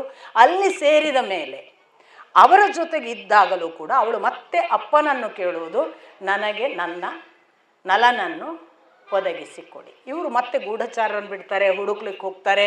ಆ ಕಡೆಯಿಂದ ಬೇರೆ ಬೇರೆ ಇವಳು ಪದ್ಯ ಒಂದು ಹೇಳ್ಕೊಟ್ಟು ಕಳಿಸ್ತಾಳೆ. ಅದೇ ಪದ್ಯ, ಅರ್ಧ ಬಟ್ಟೆಗಳನ್ನು ಕಸಿದುಕೊಂಡು ಹೋದವೋ ಜೂಜುಕೋರನೆ ಎಲ್ಲಿ ಹೋಗಿದ್ದಿ, ನಿನ್ನನ್ನು ಕಾಯ್ದುಕೊಂಡು ನಾನು ಇಲ್ಲಿ ಹಾಗೇ ಇದ್ದೇನೆ, ನನ್ನ ಪಾತಿವ್ರತ್ಯ ಕಾಪಾಡಿಕೊಂಡು ನಾನು ನಿನಗಾಗಿ ದಾರಿ ಕಾಯುತ್ತಿದ್ದೇನೆ, ನೀನಲ್ಲದಿದ್ದರೆ ನನಗಾರು ರಕ್ಷಣೆ. ಇದೇ ಪದ್ಯ. ಅದನ್ನು ಅಲ್ಲಿ ಹೋಗಿ ಸುದೇವ ಇವನು ಆ ಪರಣಾದ ಅನ್ನುವ ಒಬ್ಬ ಗೂಢಚಾರ ಅಲ್ಲಿ ಹೋಗಿ ಹೇಳ್ತಾನೆ. ಅದು ಈ ಕಡೆಯಿಂದ ಈ ನಮ್ಮ ನಲ ಕರ್ಕೋಟಕ ವಿಷಕ್ಕೆ ಒಳಗಾಗಿ, ಕರ್ಕೋಟಕ ಅನ್ನುವ ಒಂದು ಸರ್ಪ ಅವನನ್ನು ಕಚ್ಚುತ್ತೆ. ಅದು ಅಗ್ನಿಯಿಂದ ನನ್ನನ್ನು ಪಾರು ಮಾಡು ಅಂತ ಕೇಳುತ್ತೆ. ಪಾರು ಮಾಡಲಿಕ್ಕೆ ಕರ್ಕೊಂಡು ಬಂದು ಆಚೆಗೆ ಹೋಗುವಾಗ 10 ಹೆಜ್ಜೆ ನಡಿ, ಬಿಡ್ತೇನೆ. ಅವನು ಏಕಂ ದ್ವೇ ತ್ರೀಣಿ ಅಂತ ಸಂಸ್ಕೃತದಲ್ಲಿ ಹೇಳ್ತಾ ದಶ ಅಂತಾನೆ. ದಶ ಅಂದರೆ ಸಂಸ್ಕೃತದಲ್ಲಿ 10 ಅಂತಲೂ ಅರ್ಥ, ಕಚ್ಚು ಅಂತಲೂ ಅರ್ಥ. ಅದು ಕಚ್ಚುತ್ತೆ. ಕಚ್ಚಿದ ಮೇಲೆ ಹೇಳುತ್ತೆ, ಇಲ್ಲ ನಿನ್ನೊಳಗಿನ ಕಲಿಪುರುಷನನ್ನು ನಾನು ಕಚ್ಚಿದ್ದೇನೆ, ಅವನು ಸಾಯ್ತಾನೆ, ನಿನಗೆ ನನ್ನ ವಿಷ ಬೇರೇನು ಮಾಡೋದಿಲ್ಲ, ನೀನು ಮುಂದೊಂದು ದಿವಸ ನೀನು ಬೇಕಾದ ನಿನ್ನ ಪತ್ನಿಯನ್ನು ಸೇರ್ತಿ, ಹೀಗೆಲ್ಲ ಅನುಗ್ರಹ ಆಗುತ್ತೆ, ಹೊರಟು ಹೋಗುತ್ತೆ. ಈ ಹಾವು ಕರ್ಕೋಟಕ ವಿಷ ಕಚ್ಚಿದಂತಹ ಹಾವು ಅವನಿಗೆ ಹೇಳುತ್ತೆ, ನೀನು ಅಯೋಧ್ಯೆಗೆ ಹೋಗು, ಋತುಪರ್ಣ ಅನ್ನುವ ದೊರೆಯನ್ನು ಸೇರು. ಹಾಗೆ ಋತುಪರ್ಣನನ್ನು ಸೇರ್ತಾನೆ. ಋತುಪರ್ಣನಲ್ಲಿ ಆಗಲೇ ನಲಚಕ್ರವರ್ತಿಯ ಯಾವ ಕುದುರೆ ನಡೆಸ್ತಿದ್ದವನಿದ್ದಾನಲ್ಲ ಅವನು ವಾರ್ಷ್ಣೇಯ ಅಂತ ಅವ ಇರ್ತಾನೆ. ಈ ವಾರ್ಷ್ಣೇಯ ಇಂದ್ರಸೇನಿಯನ್ನು 2 ಮಕ್ಕಳನ್ನು ಕುಂಡಿನಪುರದಲ್ಲಿ ಬಿಟ್ಟು ತಾನು ಬಂದು ಋತುಪರ್ಣನ ಸಾರಥಿಯಾಗಿ ಸೇರಿರ್ತಾನೆ. ಇವನಿಗೆ ನಲನ ಗುರ್ತಾಗುವುದಿಲ್ಲ, ಯಾಕಂದರೆ ಇವನಿಗೆ ವಿಷ ಕಚ್ಚಿ ಇವನು ಕುರೂಪಿ ಆಗ್ತಾನೆ, ಕೈ ಮೋಟಾಗಿರುತ್ತೆ, ಇವನನ್ನು ಗುರ್ತು ಹಿಡಿಯೋಕ್ಕಾಗಲ್ಲ. ಹೀಗಾಗಿ ಅವರು ಅಲ್ಲಿ ಇರ್ತಾರೆ. ಬಟ್ ಇವನು ಕುದುರೆ ನೋಡಿಕೊಳ್ಳೋ ಕೆಲಸಕ್ಕೆ ಸೇರಿಕೊಳ್ತಾನೆ. ಕುದುರೆಯ ಜೊತೆಗೆ ಇರುವ ರೀತಿ ನೀತಿ ಬಹಳ ಪ್ರಬಲ, ಯಾಕೆ ಇವ ಅಶ್ವವಿದ್ಯೆ ಬಲ್ಲವ. ಇದು ಒಂದು ಭಾಗ. ಆ ಕಡೆಯಿಂದ ಗೂಢಚಾರರು ಹೋದರು, ಇವನನ್ನು ಹುಡುಕಿಕೊಂಡು ಪರ್ಣಾದ ಮೊದಲಾದವರನ್ನೆಲ್ಲ ಕಳಿಸಿ, ಈ ಪರ್ಣಾದ ಇದೇ ಪದ್ಯ ಎಲ್ಲ ಕಡೆ ಹೋಗಿ ಹೇಳೋದು. ಅಲ್ಲಿ ಹೋಗುವಾಗ ಇವನು ಬಾಹುಕ ಅನ್ನುವ ಹೆಸರಿನಲ್ಲಿ ಋತುಪರ್ಣನ ಮನೆಯಲ್ಲಿದ್ದಾನೆ. ಇವನ ಈ ಪದ್ಯವನ್ನು ಕೇಳಿ ಬಾಹುಕ ಕರೀತಾನೆ ಪರ್ಣಾದನನ್ನು, ಉತ್ತರ ಕೊಡ್ತಾನೆ. ಏನು ಉತ್ತರ ಕೊಡ್ತಾನೆ? ಹೌದು, ಪತಿವ್ರತೆಯರು ತಮ್ಮ ರಕ್ಷಣೆ ಮಾಡಿಕೊಳ್ತಾರೆ, ಅವರಷ್ಟು ಬಲಿಷ್ಠರು, ಗಂಡ ಏನು ಮಾಡಲಿಕ್ಕೆ ಸಾಧ್ಯ, ಅವನು ತುಂಬ ಅನಾಥ, ಅವನು ಒಂಟಿಯಾಗಿ ಅಲೆದಾಡ್ತಿದ್ದಾನೆ, ಅವನೇನು ಮರೆತಿಲ್ಲ, ಆದರೆ ಎಂದೂ ಕೂಡ ಪತಿವ್ರತೆಯರು ಗಂಡನನ್ನು ಶಪಿಸದಿರಲಿ ಅಂತ ವಾಪಸ್ ಉತ್ತರ ಕೊಡ್ತಾನೆ. ಇದರಿಂದ ಈ ಬಾಹುಕ ಹೇಳಿದರು ಮಾತನ್ನು ಪರ್ಣಾದ ಬಂದು ಹೇಳ್ತಾನೆ. ಹೀಗೆ ಹೇಳಿದ ಒಬ್ಬ, ಆದರೆ ಅವನು ನೋಡೋಕ್ಕೆ ಸರಿ ಅವನು ನಳನ ಹಾಗೆ ಇರಲಿಲ್ಲ. ಬಟ್ ಇದರ ಪರೀಕ್ಷೆಯನ್ನು ಕೇಶಿನಿಯ ಮೂಲಕ ಬೇರೆ ಬೇರೆ ಥರ ಮಾಡ್ತಾಳೆ ದಮಯಂತಿ. ಅವಳಿಗೆ ಖಚಿತವಾಗ್ತದೆ ಬಾಹುಕನೇ ನಲ ಅಂತ. ಎರಡನೆಯ ಸ್ವಯಂವರ ಅಂತ ಅನೌನ್ಸ್ ಮಾಡಿಸ್ತಾಳೆ. ಋತುಪರ್ಣ ಬರ್ತಾನೆ. ಆ ಸ್ವಯಂವರಕ್ಕೆ ಬರುವಾಗ ಇವರು ಕುದುರೆಯಲ್ಲಿ ಬರ್ತಾರೆ. ಕುದುರೆಯಲ್ಲಿ ಬರುವಾಗ ಅವರ ಈ ಕುದುರೆಯ ನಡಿಗೆ ಯಾವ ವೇಗ ಇರ್ತದೆ ಅಂದರೆ ಋತುಪರ್ಣನಿಗೆ ಗೊತ್ತಾಗ್ತದೆ ಇವನ ಅಶ್ವವಿದ್ಯೆಯಲ್ಲಿ ಪಾರಂಗತನಾದ ನಲ ಇರಬೇಕು ಅಂತ. ಅಷ್ಟು ಅವನ ಹೇಗೆ ಒಂದು ಘಟನೆ ಕೊಡ್ತಾರೆ ಅಂದರೆ ಋತುಪರ್ಣನ ಒಂದು ಉತ್ತರೀಯ ಬಿತ್ತು ಅನ್ನೋದ್ರೊಳಗೆ 1 ಯೋಜನ ದೂರ ಹೋಗಿ ಆಗಿತ್ತಂತೆ ಕುದುರೆ. ಹಾಗೆ ಓಡಿಸುವವನಂದರೆ ಅದು ನಲ ಅಂತ. ಹೀಗಾಗಿ ಇದು ಒಂದು ಭಾಗ. ಇನ್ನು ಅಕ್ಷವಿದ್ಯೆ ಇವನಿಗೆ ಗೊತ್ತಿತ್ತು ಋತುಪರ್ಣನಿಗೆ. ಅಕ್ಷವಿದ್ಯೆ ಅಂದರೆ ಏನು ಅಂತಂದರೆ ಬಹಳ ಆಶ್ಚರ್ಯ ಆಗುತ್ತೆ. ಅದು ಹೇಗಿದೆ ಅಂದರೆ ಒಂದು ಮರ ದಾಟ್ತಾರೆ ಅವರು. ಆ ಮರ ದಾಟುವ ಅರೆ ಕ್ಷಣದಲ್ಲಿ ನೀವೀಗ ಹೇಳಿದೆ ನಾನು 1 ಯೋಜನ ದೂರ ಹೋಗ್ಲಿಕ್ಕೆ ಎಷ್ಟು ಸ್ಪೀಡಲ್ಲಿ ಹೋಗ್ತಿದ್ರು ಅಂತ. ನನ್ನ ಉತ್ತರೀಯ ಬಿತ್ತು ಅನ್ನೋದ್ರೊಳಗೆ 1 ಯೋಜನ ದೂರ ಹೋಗಿ ಆಗಿತ್ತೀವ. ಯೋಜನೆ ಎಷ್ಟು ಮೈಲಿ ಈ ಲೆಕ್ಕಗಳು ಖಚಿತವಾಗಿ ಸಿಗುವುದಿಲ್ಲ ಅಂತ ಹೇಳ್ತಾರೆ ಅಪ್ಪ. ಒಟ್ಟಿನಲ್ಲಿ ಅದೊಂದಿಷ್ಟು ಮೈಲಿಯ ಲೆಕ್ಕ ಹೋದ. ಅಷ್ಟು ಸ್ಪೀಡಿನಲ್ಲಿ ಹೋಗುವ ಈ ಋತುಪರ್ಣನ ಗಾಡಿಯನ್ನು ನಡೆಸ್ತಾ ಇರುವ ಬಾಹುಕನ ಆ ಹೊತ್ತಿಗೆ ಋತುಪರ್ಣ ಒಂದು ಮರದ ಹಣ್ಣನ್ನು ದಾಟುವಾಗ ಆ ಮರದಲ್ಲಿ ಇಷ್ಟು ಹಣ್ಣುಗಳಿವೆ ಅಂತ ಹೇಳಿಬಿಟ್ಟಂತೆ ಲೆಕ್ಕ. ಈ ಋತುಪರ್ಣ ಹೀಗೆ ಹೇಳಿದ ಕೂಡಲೇ ಬಾಹುಕನಿಗೆ ಗೊತ್ತಾಯಿತು ಇದು ಅಕ್ಷವಿದ್ಯೆ ಅಂತ. ನೋಡಿ, ಅಕ್ಷವಿದ್ಯೆ ಅಂದರೆ ಹೀಗೆ ನೋಡೋದ್ರೊಳಗೆ ಸಂಖ್ಯೆಯ ಬಲ ಗೊತ್ತಾಗುವುದು ಅಂತ ಕಾಣ್ತದೆ. ಇವನು ಏನು ಮಾಡ್ತಾನೆ, ನೀವು ಬೇಕಾದ್ರೆ ಮುಂದೆ ಹೋಗಿ ನಾನು ಅದು ಹಣ್ಣು ಲೆಕ್ಕ ಮಾಡಿಯೇ ಬರೋದು ಅಂತಾನೆ ಬಾಹುಕ. ನಮ್ಗೆ ಇದು ಸ್ವಯಂವರಕ್ಕೆ ನಾಳೆ ಒಳಗೆ ಹೋಗಲೇಬೇಕು, ನೀನು ತಡ ಮಾಡಬೇಡ, ನೀವು ಬೇಕಾದ ಮಾಡು, ನಾನಂತೂ ಹಣ್ಣು ಲೆಕ್ಕ ಮಾಡೋದೇ ಬರಲ್ಲ ಅಂತ ಇವ ಇಳಿದು ಮರದ ಅಷ್ಟು ಹಣ್ಣುಗಳನ್ನು ಎಣಿಸಿದರೆ ಇವನು ಹೇಳಿದಷ್ಟೇ ಹಣ್ಣಿರುತ್ತೆ, ಅವನಿಗೆ ಗೊತ್ತಾಗುತ್ತೆ. ನಿನಗೆ ಅಕ್ಷವಿದ್ಯೆ ಗೊತ್ತಿದೆ ಅಲ್ವಾ ಅಂತ. ಹೌದು, ನೀನು ನೋಡು, ನಾಳೆ ಸ್ವಯಂವರದ ಒಳಗೆ ನನ್ನನ್ನು ಬೇಗ ಮುಟ್ಟಿಸಿದಿಂತಾದರೆ ನಾನು ನಿನಗೆ ಅಕ್ಷವಿದ್ಯೆಯನ್ನು ಅನುಗ್ರಹ ಮಾಡ್ತೇನೆ. ಈ ಅಕ್ಷವಿದ್ಯೆ ಗೊತ್ತಿದ್ದವನಿಗೆ ದಾಳವನ್ನು ಹಾಕುವಾಗ ಇಷ್ಟೇ ಸಂಖ್ಯೆ ಬೀಳಬೇಕು ಹೇಳಕ್ಕೆ ಬರುತ್ತೆ ಅಂತ ಇದು ಕನೆಕ್ಷನ್. ಇದು ಶಕುನಿಗೆ ಗೊತ್ತಿತ್ತು. ಈ ಲೆಕ್ಕ ಇಟ್ಕೊಂಡು ಋತುಪರ್ಣ ನಾನು ನನ್ನ ಸಹೋದರ ಪುಷ್ಕರನಿಂದ ಸೋತದ್ದು ದಾಳದಲ್ಲಿ ಈ ಅಕ್ಷವಿದ್ಯೆ ಕಲಿಬೇಕು ಅಂತ ತೀರ್ಮಾನ ಮಾಡ್ತಾನೆ. ಆ ಅಕ್ಷವಿದ್ಯೆಯನ್ನು ಅವನು ಅಲ್ಲಿ ಹೋದ ಕೂಡಲೇ ಮುಟ್ಟಿಸಿದ ನಂತರ ನಾನು ಕಲಿಸ್ತೇನೆ ಅಂತಾನೆ.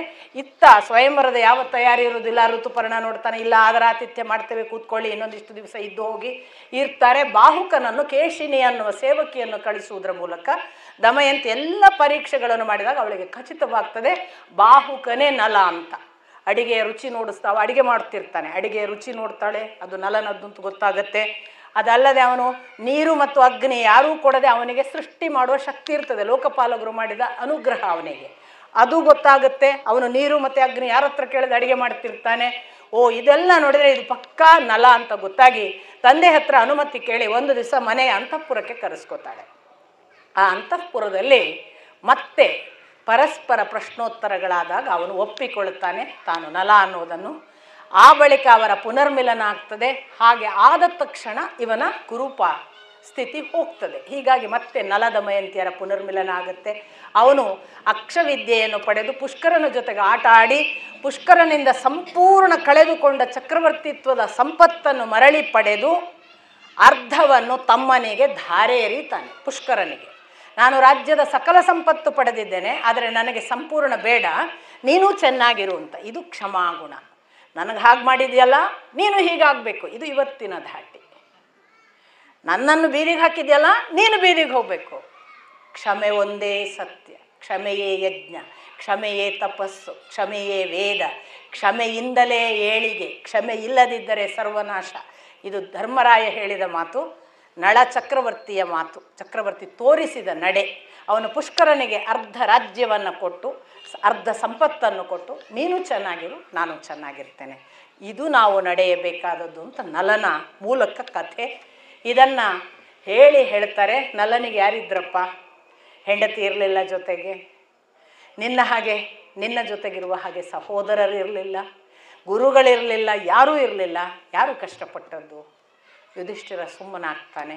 ಆ ಬಳಿಕ ಬೃಹದಶ್ವರು ಹೇಳ್ತಾರೆ, ನಿನಗೆ ಇಂದಲ್ಲ ನಾಳೆ ದುರ್ಯೋಧನಾದಿಗಳು ಮತ್ತೆ ಬಂದು ದ್ಯೂತದ ಮೂಲಕ ದಿವ್ಯಾಸ್ತ್ರ ಅಪಹರಿಸಿದರೆ ಎನ್ನುವ ಭಯ ಇದೆಯಲ್ಲ, ಬಾ ಏಕಾಂತದಲ್ಲಿ ಕುಳಿತುಕೋ, ನಿನಗೆ ಅಕ್ಷವಿದ್ಯೆಯನ್ನು ಬೋಧಿಸುತ್ತೇನೆ. ಹಾಗಾಗಿ ದಾಳವನ್ನು ನಮಗೆ ಬೇಕಾದ ಸಂಖ್ಯೆಯಿಂದ ಹಾಕುವುದು ಹೇಗೆ ಅನ್ನುವ ಅಕ್ಷವಿದ್ಯೆಯನ್ನು ಕೂಡ ಯುಧಿಷ್ಠಿರ ಕಾಲದ ದೃಷ್ಟಿಯಿಂದ ಮುಂದಿನ ದೂರಾಲೋಚನೆ ಮಾಡಿಕೊಂಡು ತಗೊಳ್ತಾನೆ. ಹಾಗಾಗಿ ಅಕ್ಷವಿದ್ಯೆ ಪ್ರವೀಣ ಕೂಡ ಯುಧಿಷ್ಠಿರ. ಇಷ್ಟಾದ ಮೇಲೆ ನಾನು ಈಗಾಗಲೇ ಹೇಳಿದ ಒಂದು ಭಾಗವಾದ ಆ ಪುಣ್ಯತೀರ್ಥದ ಘಟನೆಗಳನ್ನು ಲೆಕ್ಕ ಹಾಕೋತಾ, ಹಾಗಾದರೆ ನಾವು ಜಾಗ ಚೇಂಜ್ ಮಾಡೋಣ, ಕಾಮ್ಯಕವನದಲ್ಲಿ ಇರೋಕ್ಕಾಗಲ್ಲ, ನಮಗೆ ಅರ್ಜುನ ಇಲ್ಲದೆ ಬೇಸರ ಬಂದಿದೆ ಅಂತೆಲ್ಲ ಅಂದ್ಕೊಂಡು ಅವರು ಜಾಗ ಚೇಂಜ್ ಮಾಡಬೇಕು ಅನ್ನುವಾಗ ವೇದವ್ಯಾಸರು, ನಾರದರು ಇವರೆಲ್ಲ ಬಂದು ನೀನು ಧೌಮ್ಯರು ಮತ್ತು ಇತರರ ಸಲಹೆ ಕೇಳಿಕೊಂಡು ಮುಂದುವರಿ, ಮಾಡುವುದಿದ್ರೆ ಮಾಡು ಅನ್ನುವಾಗ ಲೋಮಶರು ಬರ್ತಾರೆ. ಲೋಮಶರು ಬಂದು ಅವರು ನನಗೆ ಈಗ ಇಂದ್ರನ ಲೋಕದಿಂದ ಬಂದಿದ್ದೇನೆ, ಇಷ್ಟು ಸುದ್ದಿ ಅಂತ ಅರ್ಜುನನ ಬಗ್ಗೆ ಹೇಳ್ತಾರೆ. ಅರ್ಜುನ ಈಗಾಗಲೇ ದಿವ್ಯಾಸ್ತ್ರಗಳನ್ನು ಪಡೆದಿದ್ದಾನೆ. ಯಮದಂಡ, ವಾರುಣಾಸ್ತ್ರ, ಅಂತರ್ಧಾನಾಸ್ತ್ರ ಎಲ್ಲ ಆಗ್ನೇಯಾಸ್ತ್ರ ಅಂತ ಅದನ್ನೆಲ್ಲ ಪಡೆದಿದ್ದಾನೆ. ಅದರ ಜೊತೆಗೆ ಅವನಿಗೆ ಶಿವನನ್ನು ಒಲಿಸಿದ ಪಾಶುಪತಾಸ್ತ್ರವನ್ನು ಹೇಳುವಾಗ ಅದಕ್ಕೆ ಮಹಾಸ್ತ್ರ, ಬ್ರಹ್ಮಶಿರಾಸ್ತ್ರ ಅಥವಾ ಪಾಶುಪತಾಸ್ತ್ರ ಅಂತ 3 ಹೆಸರು ಕೊಡ್ತಾರೆ. ಹಾಗಾಗಿ ಇಂಥ 3 ಹೆಸರು ಇದನ್ನು ಕೊಡುವಾಗ ಸಮಂತ್ರಂ ಅಂದರೆ ಅದನ್ನು ಹೇಗೆ ಮಂತ್ರ ಪಠಿಸಿ ಆವಾಹಿಸಬೇಕು ಆ ಮಂತ್ರ ಕೊಟ್ಟಿದ್ದಾರೆ. ಆಮೇಲೆ ಸಂಹಾರಂ ಅದನ್ನು ಒಳ್ಳೆಯ ರೀತಿಯಿಂದ ಉಪಸಂಹರಿಸಬೇಕಲ್ಲ, ಬಿಟ್ಟ ಮೇಲೆ ಅದು ವಾಪಸ್ ಬಂದು ಬತ್ತಳಿಕೆಗೆ ಸೇರಬೇಕು, ಅದು ಗೊತ್ತು ಅವನಿಗೆ. ಪ್ರಾಯಶ್ಚಿತ್ತಂ ಹೀಗೆ ಬಿಡುವಾಗ ಬರೇ ವೈರಿನಾಶ ಅಲ್ಲ, ಅದು ಬೇರೆ ಬೇರೆಯವರನ್ನು ನಾಶ ಮಾಡ್ತದೆ. ಆ ವೈರಿನಾಶವಲ್ಲದೆ ಬೇರೆಯವರನ್ನು ನಾಶ ಮಾಡುವುದು ನಿಜವಾಗಿ ಅಮಾಯಕರ ಮೇಲೆ ಆಗುವ ಹತ್ಯೆ. ಅದರಿಂದ ಅವನು ಪ್ರಾಯಶ್ಚಿತ್ತ ಮಾಡಿಕೊಳ್ಳುವ ಮಂತ್ರವನ್ನೂ ಕೊಟ್ಟಿದ್ದಾನೆ. ಅದರ ಜೊತೆಗೆ ಸಮಂಗಲಂ ಒಳ್ಳೆಯ ಮಂಗಲ ಸಹಿತವಾಗಿ ಕೆಲಸ ಮುಕ್ತಾಯ ಆಗಲಿ ಅನ್ನೋ ಮಂತ್ರದ ಸಹಿತ ಅದನ್ನು ಕೊಡಲಾಗಿದೆ ಅಂತ ಎಲ್ಲ ಲೋಮಶರು ಹೇಳಿ, ಇನ್ನೇನು ಕೆಲ ದಿವಸಗಳಲ್ಲಿ ಅರ್ಜುನ ಬರ್ತಾನೆ. ಅವನು ನನಗೆ ನಿಮ್ಮ ಜೊತೆಗೆ ಒಂದು ಮಾತು ಹೇಳಕ್ಕೆ ಹೇಳಿದ್ದಾನೆ. ಏನು ಅಂದರೆ, ನೀವು ತೀರ್ಥಯಾತ್ರೆಗೆ ನಿಮ್ಮನ್ನು ಕರ್ಕೊಂಡು ಹೋಗಲಿಕ್ಕೆ ನನಗೆ ಅವನು ಆದೇಶ ಮಾಡಿದ್ದಾನೆ. ನೀವು ಒಂದೇ ಜಾಗದಲ್ಲಿ ಇರುವುದು ಬೇಡ, ಬೇರೆ ಬೇರೆ ಸ್ಥಳಗಳಲ್ಲಿ ಒಳ್ಳೊಳ್ಳೆಯ ತೀರ್ಥಕ್ಷೇತ್ರಗಳ ದರ್ಶನ ಮಾಡಿಕೊಂಡು ಆದಷ್ಟು ಗೋದಾನಗಳನ್ನು, ನಿಮ್ಮ ಕೈಯಲ್ಲಿರುವ ಸಂಪತ್ತುಗಳನ್ನು ದಾನ ಮಾಡಿಕೊಂಡು ಧರ್ಮನಿಷ್ಠರಾಗಿ ಇರುವುದು ಒಳ್ಳೆಯದು ಎಂದು ಅರ್ಜುನ ಹೇಳಿದ್ದಾನೆ ಅಂತ ಹೇಳಿ ಲೋಮಶರನ್ನು ನೀವು ಜೊತೆಗೆ ಹೋಗಿ ಸಿಂಹ ಅಥವಾ ಕಾಡು ಪ್ರಾಣಿಗಳು ಅದರ ಜೊತೆಗೆ ರಾಕ್ಷಸಾದಿಗಳಿಂದ ರಕ್ಷಣೆ ಆಗ್ತದೆ ನಿಮ್ಮಂಥವರ ಜೊತೆಗಿದ್ದರೆ ನೀವು ಅವರ ಜೊತೆಗೆ ಹೋಗಿ, ಈಗಾಗಲೇ ಇರುವ ದೊಡ್ಡ ಪರಿವಾರವನ್ನೆಲ್ಲ ಕರ್ಕೊಂಡು ಹೋಗೋದು ಬೇಡ, ಸ್ವಲ್ಪ ಸಂಖ್ಯೆಯನ್ನು ಕಡಿಮೆ ಮಾಡಿಕೊಂಡು ಕರ್ಕೊಂಡು ಹೋಗ್ಲಿಕ್ಕೆ ಹೇಳಿ ಅಂತ ಲೆಸ್ ಲಗೇಜ್ ಮೋರ್ ಕಂಫರ್ಟ್ ಅನ್ನೋದನ್ನು ಅರ್ಜುನ ಅವರಿಗೆ ಹೇಳ್ತಾನೆ.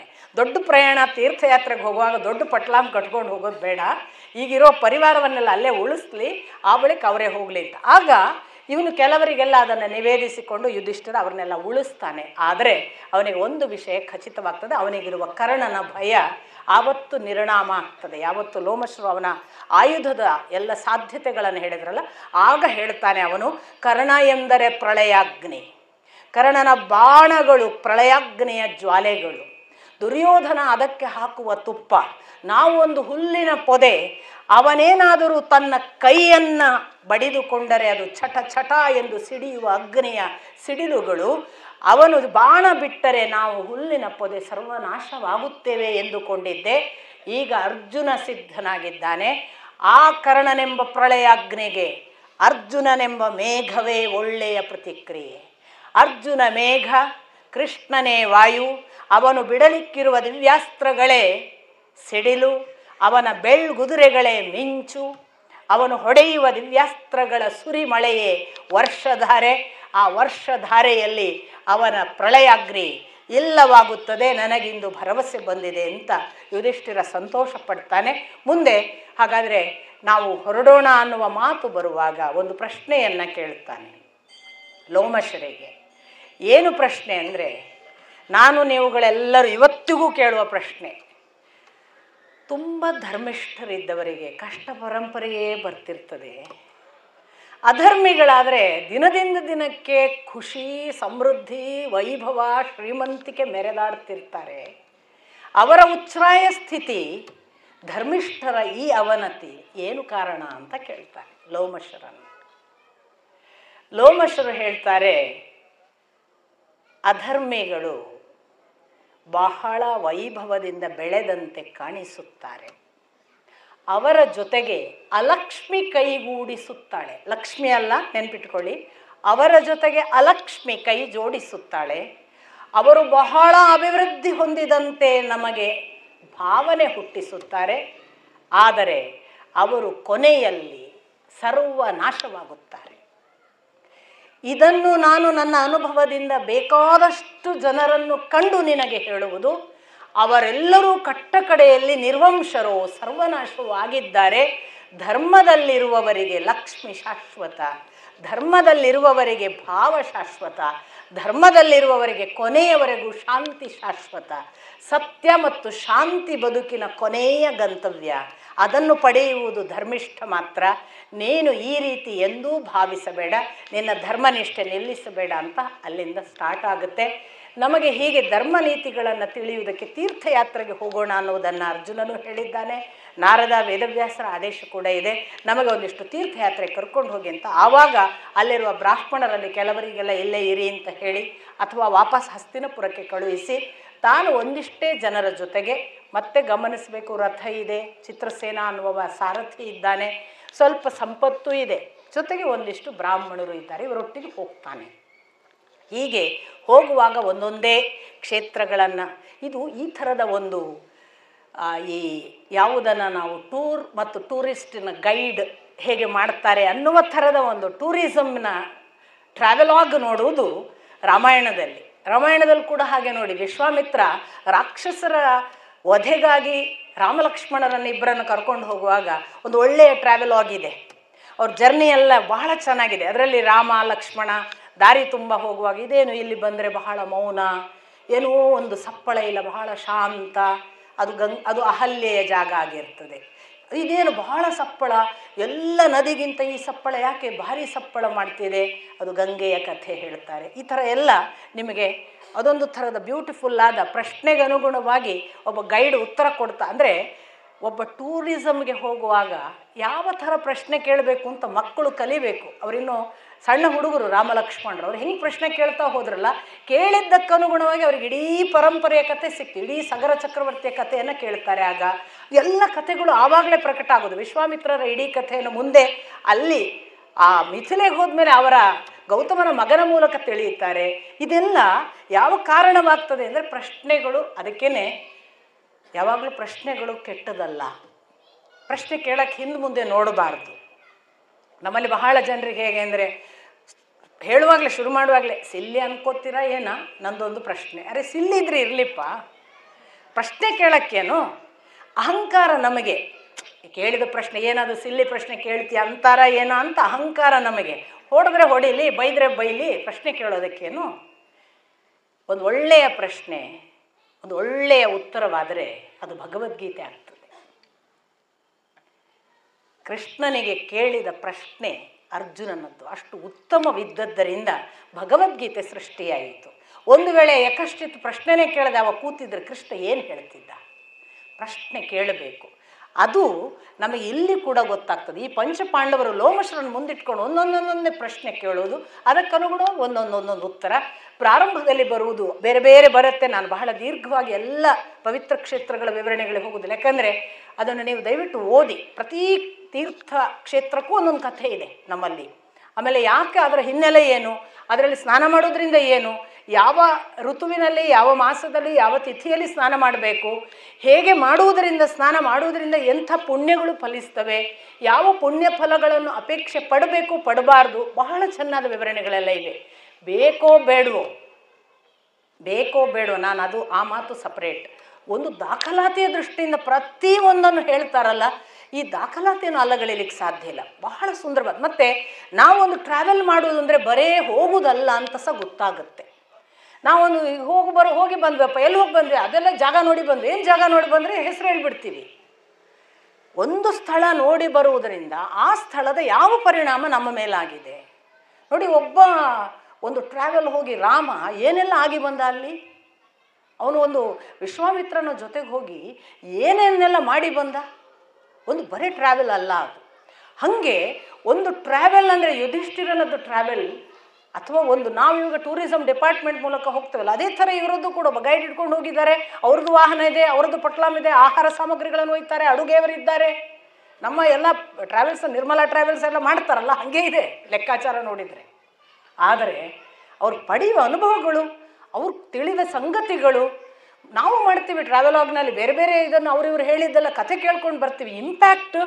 ಇಂಪ್ಯಾಕ್ಟ್ ಏನಿಲ್ಲ ಅಂತ ಅನಿಸುತ್ತೆ. ಇವರದ್ದು ನೋಡಿ, ಇವರೊಂದು ಗಯಾ ಕ್ಷೇತ್ರ ಅಂದರೆ ಏನು, ಗಯ ಅನ್ನುವ ಒಬ್ಬ ಇದ್ದ, ಅವನಿಗೆ ಎಷ್ಟು ದಾನ ಧರ್ಮ ಮಾಡ್ತಿದ್ದ, ಅನ್ನದ ಪರ್ವತ ಅಂತ ಬರೀತಾರೆ. ಅವನು ಮಾಡಿಡ್ತಾ ಅನ್ನ, ಎಷ್ಟು ಅನ್ನ ಮಾಡ್ತಿದ್ದ ಅಂದರೆ ಅನ್ನದ ಪರ್ವತ, ಅಷ್ಟು ಅನ್ನದಾನ. ಯಾರು ಬಂದರು ಅವನೊಬ್ಬ ಚಕ್ರವರ್ತಿ. ಆಮೇಲೆ ಬರೇ ಅನ್ನದಾನವ, ಯಜ್ಞ, ನಿರಂತರ ಯಜ್ಞ. ಯಾವ ವೇದಘೋಷಗಳಿಲ್ಲದ ದಿನ ಇಲ್ಲ, ಆಪರಿ ಯಜ್ಞ, ವೇದಘೋಷ. ಮತ್ತು ಬಂದವರಿಗೆ ಎಷ್ಟು ಸಾಧ್ಯವೋ ಅಷ್ಟು ದಕ್ಷಿಣೆ. ಒಂದು ಕಡೆ ಬರೀತಾರೆ, ಈ ಮಾತುಗಳನ್ನು ಹೇಳುವಾಗ ಲೋಮಶರು ಹೇಳ್ತಾರೆ, ಭೂಮಂಡಲದ ಮರಳ ಕಣ ಎಣಿಸಬಹುದು. ಮರಳು ಅಂದರೆ ಉಸುಕು. ಮರಳ ಕಣ ಎಣಿಸಬಹುದು, ಮಳೆಯ ಹನಿ ಎಣಿಸಬಹುದು. ನೋಡಿ ಎಲ್ಲ ಉದಾಹರಣೆಗಳು. ನಕ್ಷತ್ರಗಳನ್ನು ಎಣಿಸಬಹುದು, ಗಯ ಮಾಡಿದ ದಕ್ಷಿಣೆಯನ್ನು ಲೆಕ್ಕ ಇಡಲಿಕ್ಕೆ ಸಾಧ್ಯವಿಲ್ಲ, ಗಯ ಮಾಡಿದ ಅನ್ನದ ಅಗಳಿನ ಲೆಕ್ಕ ಇಡಲಿಕ್ಕೆ ಸಾಧ್ಯವಿಲ್ಲ. ಆದ್ದರಿಂದಲೇ ಅವನು ಸಕಲ ಪ್ರತಿಯೊಬ್ಬರಿಗೂ ಕೂಡ ಇನ್ನು ಊಟ ಸಾಕು ಅನ್ನುವ ತೃಪ್ತಿ ಕೊಟ್ಟಿದ್ದಂತೆ, ಇನ್ನು ದಕ್ಷಿಣೆ ಸಾಕು ಅನ್ನುವ ತೃಪ್ತಿ ಕೊಟ್ಟಿದ್ದಂತೆ, ಇನ್ನು ಈ ಮಂತ್ರಘೋಷ ಒಂದೇ ಸಾಕು ಕಿವಿಗೆ ಅನ್ನುವ ತೃಪ್ತಿ ಕೊಟ್ಟಿದ್ದನಂತೆ. ಅದಕ್ಕೆ ಬಂತು ಪಿತೃದೇವತೆಗಳಿಗೆ ಅಲ್ಲಿ ಶ್ರಾದ್ದ ಮಾಡಿ, ಗಯದಲ್ಲಿ ಮಾಡಿ, ಯಾಕೆ ಸಂತೃಪ್ತಿಯನ್ನು ಕೊಟ್ಟ ಜಾಗ ಅಂತ. ಇವತ್ತೆಲ್ಲ ನಮಗೆ ಬೇಜಾರಾಗುತ್ತೆ. ನಾನು ಬೊಮ್ಮನು ಅಂತ ಬರ್ತಾರೆ, ಪಾಂಡಾಸ್ ಅಂತ ಬರ್ತಾರೆ, ನಮ್ಮನೆ ಎಳ್ಕೊಂಡು ಹೋಗ್ತಾರೆ, ಲಿಟ್ರಲಿ ಎಳ್ಕೊಂಡು ಹೋಗ್ತಾರೆ, ಬನ್ನಿ ಕೂತ್ಕೊಳ್ಳಿ ಅಂತಾರೆ, ಅವ್ರು ಹೇಳಿದಂಗೆ ಮಾಡಿ ಅಂತಾರೆ. ಯಾವ ಮಾನ ಮರ್ಯಾದೆ ಉಳಿಸಿಲ್ಲ ನಮ್ಮ ಪವಿತ್ರ ತೀರ್ಥಕ್ಷೇತ್ರಗಳು. ನಾನು ಹೀಗೆ ಹೇಳಿದ್ದು ನನಗೆ ದುಃಖ ಆಗುತ್ತೆ. ಅವ್ರು ಯಾರೂ ಇಲ್ಲದ, ಅವರು ಎಚ್ಚರವೇ ಇಲ್ಲದ ಹೊತ್ತಿಗೆ ಎಲ್ಲಿಯಾದರೂ ಪವಿತ್ರ ಕ್ಷೇತ್ರಕ್ಕೆ ಹೋಗಬೇಕೋ ಏನೋ. ಒಮ್ಮೆ ಪವಿತ್ರ ಕ್ಷೇತ್ರಕ್ಕೆ ಹೋಗುವಾಗ ಇವರೆಲ್ಲ ಕಾಣಿಸಿಕೊಂಡ್ರು ಅಂದರೆ ಏನೂ ಉಳಿಸಿಲ್ಲ, ಅಷ್ಟೂ ಅದರ ಹೊಲಬುಗೆಡಿಸುವುದು ಅಂತಾರಲ್ಲ, ಹಂಗೆ ಮಾಡಿಬಿಟ್ಟಿದ್ದಾರೆ. ಆ ಭಾಗದ ಬಗ್ಗೆ ನಾವು ನಮ್ಮ ಭಾರತೀಯ ಪರಂಪರೆಯ ಸನಾತನ ಧರ್ಮದ ಎಲ್ಲ ದೇವಸ್ಥಾನಗಳನ್ನು ಮತ್ತು ಎಲ್ಲ ಪವಿತ್ರ ತೀರ್ಥಕ್ಷೇತ್ರಗಳನ್ನು ನಾವು ಒಂದು ಸಂಕಲ್ಪ ಮಾಡಿಕೊಳ್ಳಬೇಕು, ಹೇಗೆ ಶುದ್ಧ ಮಾಡೋದು ಅಂತ. ಶುದ್ಧ ಮಾಡೋದು ಅಂದರೆ ಅದರ ದೈಹಿಕ ಭೌತಿಕ ಶುದ್ಧಿ ಹೇಗೂ ಆಯಿತು, ಅದೊಂದು ಭಾಗ. ಅದನ್ನು ರಾಜಕಾರಣಿಗಳು ಮಾಡುವ, ಪ್ರದರ್ಶನ ಮಾಡ್ತಿದ್ದಾರೋ ಅದೊಂದು ಕಡೆಯಿಂದ ಒಂದು. ಇನ್ನೊಂದು, ಈ ಥರದ ಮಾಲ್ ಪ್ರಾಕ್ಟೀಸ್ ಇದೆಯಲ್ಲ, ಆಚರಣೆಗಳಲ್ಲಿ ಆಗ್ತಿರುವ ದೋಷಗಳು, ಇದನ್ನು ನಾವು ಸಂಕಲ್ಪ ಮಾಡಿ, ನಾನು ಅವ್ರ ಕಡೆ ಪಾಂಡವಗಳು, ಬೊಮ್ಮನ್ಗಳು, ವ್ಯಾಪಾರಕ್ಕೆ ಬಂದವರ ಜೊತೆಗೆ ನಾನು ಮಾಡಲ್ಲ ಅಂತ ತೀರ್ಮಾನ ಮಾಡ್ಕೋಬೇಕೋ ಏನೋ. ಎಷ್ಟು ಜನ ಮೋಸಕ್ಕೆ ನಿಂತಿದ್ದಾರೆ ಅಂದರೆ ಯಾವುದೂ ತೀರ್ಥಕ್ಷೇತ್ರವಾಗಿ ಉಳಿದಿಲ್ಲ. ಎಲ್ಲ ಕಡೆ ಮೋಸ, ವಂಚನೆ. ನಮಗೆ ಯಾಕಾದರೂ ಇವ್ರ ಕೈಗೆ ಸಿಕ್ವಿ ಅನ್ನುವ ಒಂದು ಬೇಸರ, ದೇವರ ನೆನಪು ಕೂಡ ಆಗಲಿಕ್ಕೆ ಸಾಧ್ಯ ಇಲ್ಲ, ಪವಿತ್ರ ತೀರ್ಥಕ್ಷೇತ್ರದ ಭಾವ ಕೂಡ ಉಳಿಲಿಕ್ಕೆ ಸಾಧ್ಯ ಇಲ್ಲ. ಹಾಗಾಗಿ ಅವರೆಲ್ಲರಿಂದ ದೂರ ಹೋಗಿ ನಮ್ಮ ಪಾಡಿಗೆ ನದಿಯನ್ನು ಅನುಭವಿಸಿ, ನಮ್ಮ ಪಾಡಿಗೆ ದೇವರನ್ನು ಅನುಭವಿಸುವ ಸ್ಥಿತಿ ಬಂದರೆ ಆ ಕ್ಷೇತ್ರಗಳ ಅವರು ಹೇಳುವ ಲೆಕ್ಕಾಚಾರದ ಲೋಮಶರ ವಿವರ ಓದ್ಕೊಂಡು ಹೋಗಬೇಕು, ಆಗ ತಿಳಿದೀತು ಅಂತ ಅನಿಸುತ್ತೆ. ಹೀಗೆ ಗಯಕ್ಷೇತ್ರದಿಂದ ಅವರು ಮುಂದೆ ಅಗಸ್ತ್ಯರ ಆಶ್ರಮಕ್ಕೆ ಬರ್ತಾರೆ. ಅಗಸ್ತ್ಯರ ಆಶ್ರಮಕ್ಕೆ ಬಂದ ಕೂಡಲೇ ಇದು ಯಾರ ಆಶ್ರಮ ಅಂತ ಪ್ರಶ್ನೆ ಕೇಳೋದು ಪ್ರಥಮ, ಅದು ಇದ್ರೇ ಮುಂದಿನದ್ದು. ಒಂದು ಊರಿನಲ್ಲಿ ಒಬ್ಬ ರಾಜ ಇದ್ದ ಅಂತ ಹೇಳುವಾಗ, ಒಂದಾನೊಂದು ಕಾಲ ಒಂದು ಊರಿನಲ್ಲಿ ಒಬ್ಬ ರಾಜ ಇದ್ದ. ಸಿದ್ದೇಶ್ವರಪ್ಪ ಅವ್ರು ಯಾವಾಗಲೂ ಹೇಳೋರು, ಒಂದಾನೊಂದು ಕಾಲದಾಗ ಒಬ್ಬ ರಾಜ ಇದ್ದ. ಕಾಲ, ರಾಜ, ದೇಶ ಎರಡು ಇರಲಿಲ್ಲ ಅಂದರೆ ಕಥೆನೇ ಇಲ್ಲ. ಅಪ್ಪ ಕಾಲ ದೇಶಗಳಿಲ್ಲದ್ರೆ ಕಥೆನೇ ಇಲ್ಲ ಅಂತ ಭಾಳ ಸುಂದರವಾಗಿ ಹೇಳಿಬಿಡ್ತಿದ್ರು. ಒಂದಾನೊಂದು ಕಾಲದಲ್ಲಿ ಒಂದು ದೇಶದೊಳಗೆ ರಾಜ ಇದ್ದ ಅನ್ನಲೇಬೇಕು, ಅಂದರೆ ಕಥೆ ಚಾಲು ಆಗ್ತದ ಅಂತ. ಈ ಕಾಲ ಮತ್ತು ದೇಶಗಳೇ ಕಥೆಯನ್ನು ಹುಟ್ಟಿಸಿರೋದು. ಅದರಿಂದ ಈ ಕಾಲ, ಈ ದೇಶದಲ್ಲಿ ಇದು ಯಾರ ಆಶ್ರಮ ಪ್ರಶ್ನೆ. ಇದು ಅಗಸ್ತ್ಯರ ಆಶ್ರಮ. ಅಗಸ್ತ್ಯರು ಯಾರು? ಮಣಿಮಂತ ಅನ್ನುವ ಒಂದು ಪಟ್ಟಣದಲ್ಲಿ ಇಲ್ವಲ ಅಂತ ಒಬ್ಬ ರಾಕ್ಷಸ ಇದ್ದ. ಆ ರಾಕ್ಷಸನಿಗೆ ಒಂದು ದಿವಸ ಬಹಳ ವಿಶೇಷ ಮಗನನ್ನು ಹೆರಬೇಕು ಅಂತಾಯಿತು. ಅವನು ಬ್ರಾಹ್ಮಣರ ಹತ್ರ ಆಶೀರ್ವಾದ ಕೇಳಿದ, ನನಗೆ ಇಂದ್ರ ಸಮಾನನಾದ ಮಗ ಹುಟ್ಟಬೇಕು ಅಂತ. ಅವನು ಸಿಕ್ಕಾಪಟ್ಟೆ ಶ್ರೀಮಂತ ಇದ್ದ, ದೊರೆತನವಿತ್ತು, ಅವನಿಗೆ ಬೇರೆ ಬೇರೆ ಮಾಯಾವಿದ್ಯೆಗಳು ಗೊತ್ತಿತ್ತು, ಎಲ್ಲ ಇತ್ತು. ಒಂದು ಇಂದ್ರನಿಗೆ ಸಮಾನ ಆಗಬೇಕು ಅನ್ನೋ ಅಪೇಕ್ಷೆಗೋಸ್ಕರ ಇಂದ್ರ ಸಮಾನ ಮಗ ಬೇಕು ಅಂತ ಕೇಳಿಕೊಂಡ. ಈ ಇಲ್ವಲ ರಾಕ್ಷಸನಿಗೆ ಬ್ರಾಹ್ಮಣ ಇಂದ್ರ ಸಮಾನನಾದ ಮಗನನ್ನು ಅನುಗ್ರಹಿಸಲಿಲ್ಲ. ಇದು ಅಲ್ಲಿಂದ ಅವನ ಕೋಪ ಆರಂಭ. ಇಲ್ವಲನಿಗೆ ಬ್ರಾಹ್ಮಣರು ವಿರೋಧಿಗಳು ಅಂತ ತೀರ್ಮಾನ ಮಾಡ್ತಾನೆ. ಅವನೇನು ಮಾಡ್ತಾನೆ, ಇವನು ಇಂದ್ರ ಸಮಾನನಾದ ಮಗನನ್ನು ಕೊಡಲಿಲ್ಲಲ್ಲ ಈ ಬ್ರಾಹ್ಮಣರನ್ನೇ ನಾಶ ಮಾಡಬೇಕು. ಯಾಕೆ? ಇಂದ್ರನಿಗೆ ಎಲ್ಲ ಯಜ್ಞ ಹೋಮ ಹವನದ ಮೂಲಕ ಸಮಾಧಾನ, ಸಂತೃಪ್ತಿ, ಹವಿಸ್ಸು ಕೊಡೋರು ಯಾರು? ಇವರೇ ಅಲ್ಲ. ಇವರನ್ನೇ ನಾಶ ಮಾಡಿದರೆ ಇಂದ್ರನೇ ದುರ್ಬಲ ಆಗ್ತಾನೆ. ಇದು ಇಂದು ನಿನ್ನಿನ ಕಥೆಯಲ್ಲ. ಎಲ್ಲ ಕಾಲಕ್ಕೂ ಪೂಜೆ ಮಾಡುವವರನ್ನು, ದೇವರ ಬಗ್ಗೆ ಮಹಾ ವಿಶೇಷ ಒಲವಿರುವವರನ್ನು, ದೇವಸ್ಥಾನಕ್ಕೆ ಹೋಗುವವರನ್ನು, ಭಕ್ತಿ ಮಾಡುವವರನ್ನು ಟಾರ್ಗೆಟ್ ಮಾಡಿ ಅವರನ್ನು ಮುಗಿಸುವುದೇ ಪ್ರತಿ ಲೋಕದ ದೊಡ್ಡ ದೊಡ್ಡ ರಾಕ್ಷಸಿ ಕುಲಗಳ ಒಂದು ಅಜೆಂಡಾ. ಇವತ್ತು ನಿನ್ನೆಯದಲ್ಲ, ಹಿರಣ್ಯಕಶಿಪುವಿನ ಕಾಲಕ್ಕೂ ಹೀಗೆ. ಹಿರಣ್ಯಾಕ್ಷನ ಕೊಲೆ ಆದ ತಕ್ಷಣ ಅದನ್ನು ಮಾಡಿದವ ವಿಷ್ಣು ಅಂತ ಗೊತ್ತಾಗಿ ವಿಷ್ಣು ದ್ವೇಷದಲ್ಲಿ ವಿಷ್ಣುವಿಗೆ ಹವಿಸ್ಸು ತಲುಪಬಾರದು ಅಂತ ಹಿರಣ್ಯಕಶಿಪು ತಾನು ತಪಸ್ಸಿಗೆ ನಿಲ್ಲುವ ಮೊದಲು ಮಾಡಿದ್ದೇ ಅದನ್ನು. ನನ್ನ ಸಕಲ ಸೈನಿಕರು ಹೋಗಿ ಬ್ರಾಹ್ಮಣರನ್ನು ನಾಶ ಮಾಡಿ, ಆ ಬ್ರಾಹ್ಮಣರಿದ್ದರೆ ಅಲ್ಲವಾ ಹೋಗಿ ಅವರಿಗೆ ಹವಿಸ್ಸು ಮುಟ್ಟಿಸುವುದು ದೇವತೆಗಳಿಗೆ. ದೇವತೆಗಳು ಹವಿಸ್ಸು ತೆಗೆದುಕೊಂಡು ಸಂತೃಪ್ತರಾಗಿದ್ದರೆ ತಾನೇ ವಿಷ್ಣುವಿನ ಆಟ. ಅದನ್ನು ನಿಲ್ಲಿಸಬೇಕು. ಈ ಲೋಕದಲ್ಲಿ ನಾವೇ ಇಲ್ಲ, ಮೇಲೊಂದು ಕೆಲಸ ಇದೆ. ನೋಡಿ, ನಾವು ಎಷ್ಟೆಲ್ಲ ಅನಾಹುತಕ್ಕೆ ಒಳಗಾದಾಗಲೂ ಕೂಡ ಅಲ್ಲಿರುವವರು ಅದಕ್ಕೆ ಎಫೆಕ್ಟ್ ಆಗಿ ತಾವು ಅದಕ್ಕೆ ಬೇಕಾದ ಕೆಲಸವನ್ನು ಮಾಡುವುದಕ್ಕೆ ಸುಪ್ರೀಂ ಎನರ್ಜಿಯ ಜೊತೆಗೆ ಕನೆಕ್ಟ್ ಆಗಿ ಈ ಕೆಲಸಕ್ಕೆ ಇಲ್ಲಿರುವ ತೊಂದರೆಗಳಿಗೆ ಏನು ಉಪಾಯ ಅನ್ನುವುದನ್ನು ನೋಡ್ತಾರೆ ಅನ್ನುವುದನ್ನು ನಿಮಗೆ ಎಲ್ಲ ಕಥೆಗಳು ಹೇಳ್ತವೆ.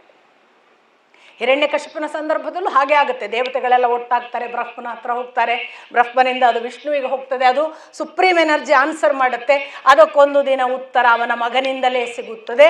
ನಾನು ಅದನ್ನು ಸಿದ್ಧಪಡಿಸಿದ್ದೇನೆ, ಸ್ವಲ್ಪ ಕಾಯಬೇಕು, ಅಲ್ಲೊಂದು ಉತ್ತರ ಆಗುತ್ತೆ. ಇಲ್ಲಿ ಇಲ್ವಲ್ಲ ಅನ್ನೋದು ಅದೇ ಒಂದು ಟಾರ್ಗೆಟ್. ಏನು, ದೇವತೆಗಳಿಗೆ ಹವಿಸ್ಸು ಸಿಗದ ಹಾಗೆ ಈ ಬ್ರಾಹ್ಮಣರನ್ನು ಸರ್ವನಾಶ ಮಾಡಬೇಕು.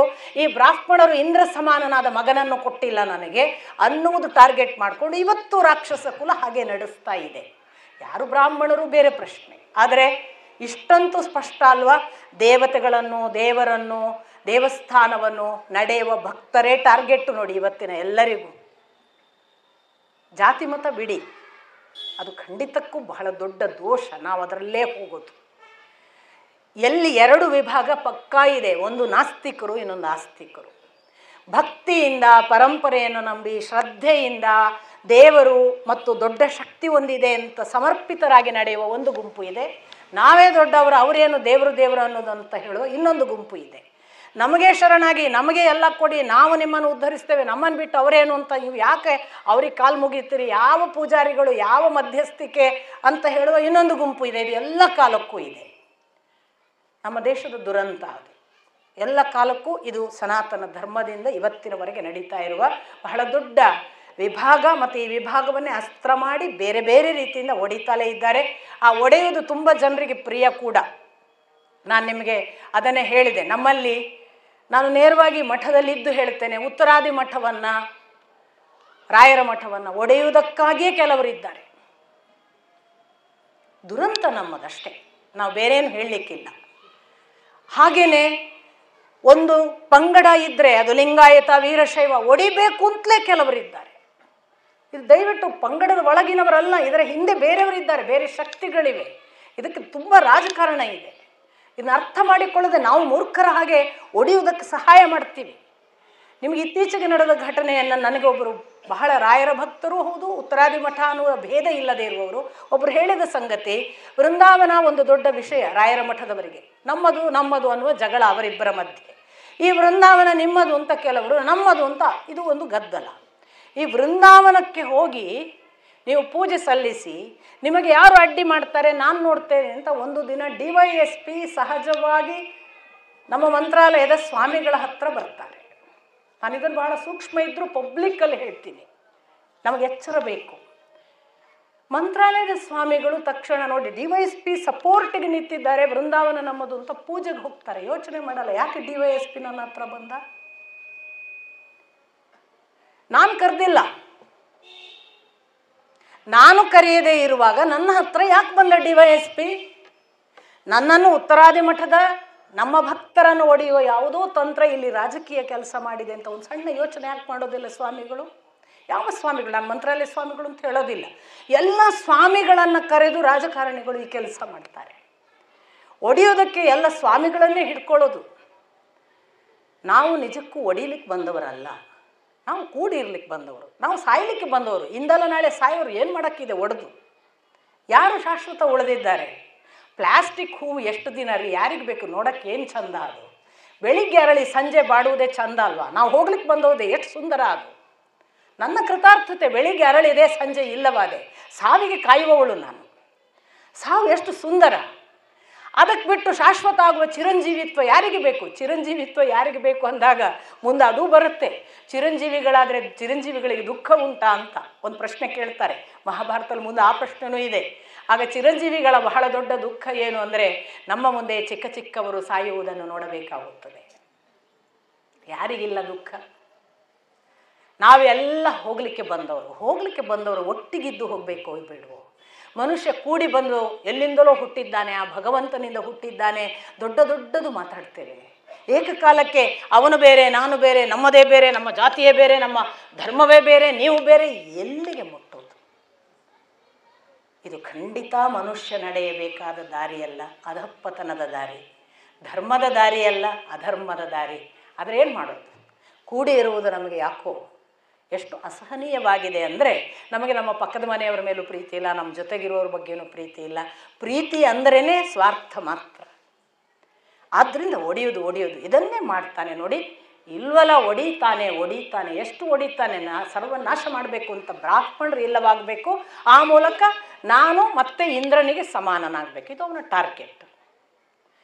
ಆಗ ಅವನು ಮಾಡಿದ್ದು ಒಂದು ಹೊಸ ತಂತ್ರ. ಅವನಿಗೆ ಮಾಯಾವಿದ್ಯೆ ಗೊತ್ತಿತ್ತು. ಅವನ ತಮ್ಮ ವಾತಾಪಿಯ ಮೂಲಕ ಅವನು ಮಾಂಸದ ಅಡುಗೆ ಮಾಡ್ತಿದ್ದಂತೆ. ವಾತಾಪಿಯನ್ನು ಮಾಡೋದು. ಆಡು ಪ್ರಾಣಿ.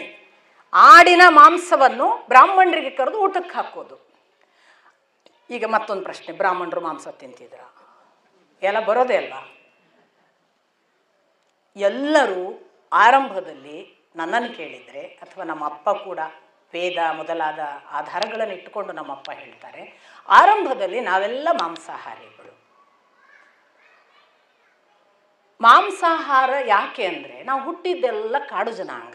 ನಾವೆಲ್ಲೂ ಪೇಟೆಯಲ್ಲಿ ಹುಟ್ಟಿದವರಲ್ಲ. ಕಾಡು ಜನಾಂಗದಲ್ಲಿ ಏನು ಆಹಾರ? ಬೇಟೆಯಾಡಿಯೇ. ಅವ್ರು ನೋಡೋದು ಯಾರನ್ನು? ಪ್ರಾಣಿಗಳನ್ನು. ಪ್ರಾಣಿ ಏನು ಮಾಡ್ತದೆ? ಇನ್ನೊಂದನ್ನು ಬೇಟೆ ಆಡ್ತದೆ, ತಿಂತದೆ. ಅವ್ರಿಗೆ ಮಾಡೆಲ್ ಯಾರು? ಜಗತ್ತಿಗೆ ಫಸ್ಟ್ ಮಾಡೆಲ್ ಯಾವುದು ಸಿಗ್ತದೋ ಅದನ್ನೇ ನಾವು ಮಾಡೆಲ್ ಮಾಡ್ಕೊಳ್ಳೋದು. ಅವ್ರಿಗೆ ಮಾಡೆಲ್ ಏನು? ಒಂದು ಪ್ರಾಣಿ ಅನ್ಕೊಂಡು ತಿಂತದೆ, ನಾವು ಪ್ರಾಣಿ ಅನ್ಕೊಂಡು ತಿನ್ನೋದು. ಹೀಗೆ ಪ್ರಾರಂಭ ಆದದ್ದಕ್ಕೆ ಸ್ವಲ್ಪ ಕಾಲಾಂತರದಲ್ಲಿ ಇವಾಲ್ವ್ ಆಯಿತು ಈ ಮನುಷ್ಯ ಅನ್ನುವ ಈ ಬೀಯಿಂಗ್.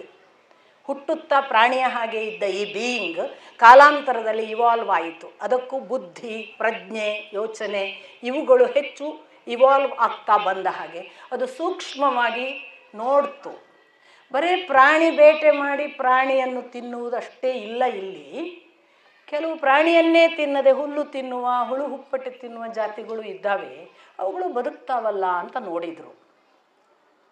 ಆಗ ಗಮನಿಸಿದರೆ ಗೊತ್ತಾಯಿತು, ಯಾವುದು ಪ್ರಾಣಿಯನ್ನು ತಿಂತದೆ ಅದು ಕ್ರೂರ ಇದೆ, ಯಾವುದು ಪ್ರಾಣಿಗಳನ್ನು ತಿನ್ನುವುದಿಲ್ಲ ಅದು ಸೌಮ್ಯ ಇದೆ. ಈ ಮನುಷ್ಯ ಇವಾಲ್ವ್ ಹಾಕ್ಕೊಂಡು ಸಾತ್ವಿಕತೆಯ ಕಡೆಗೆ ಬಂದಿದ್ದ. ತಾಮಸ, ರಾಜಸ ಮತ್ತೊಂದು ದಾಟ್ತಾ ಸಾತ್ವಿಕತೆಯ ಕಡೆಗೆ ಬಂದಿದ್ದ.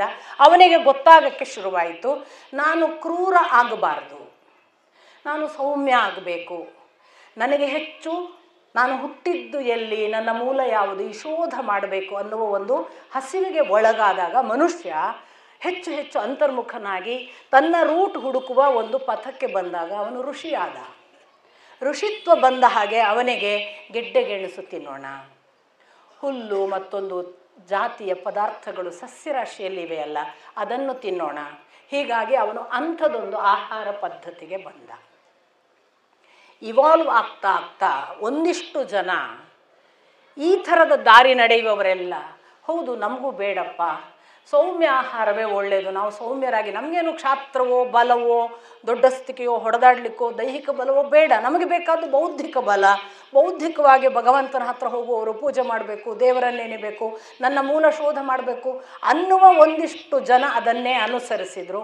ಇಲ್ಲ, ದೈಹಿಕವಾಗಿಯೂ ಬೇಕು, ಕ್ಷತ್ರಿಯರು ಅನ್ನಿಸ್ಕೊಳ್ಬೇಕು, ಕೆಲವೊಮ್ಮೆ ಹೋರಾಟ ಅವಶ್ಯಕತೆ ಬರ್ತದೆ, ಮತ್ಯಾವುದೋ ಕಾರಣಕ್ಕೆ ದೈಹಿಕ ಬಲ ಬೇಕು ಅನ್ನುವ ಒಂದು ಗುಂಪು, ಅವರು ಮತ್ತೆ ಮಾಂಸದಲ್ಲೇ ಆ ಆಹಾರವನ್ನೇ ಬೆಳೆಸಿದ್ರು. ಯಾವುದು ಕೆಟ್ಟದಲ್ಲ, ಯಾವುದು ಒಳ್ಳೆಯದು ಅಂತ ಅಲ್ಲ.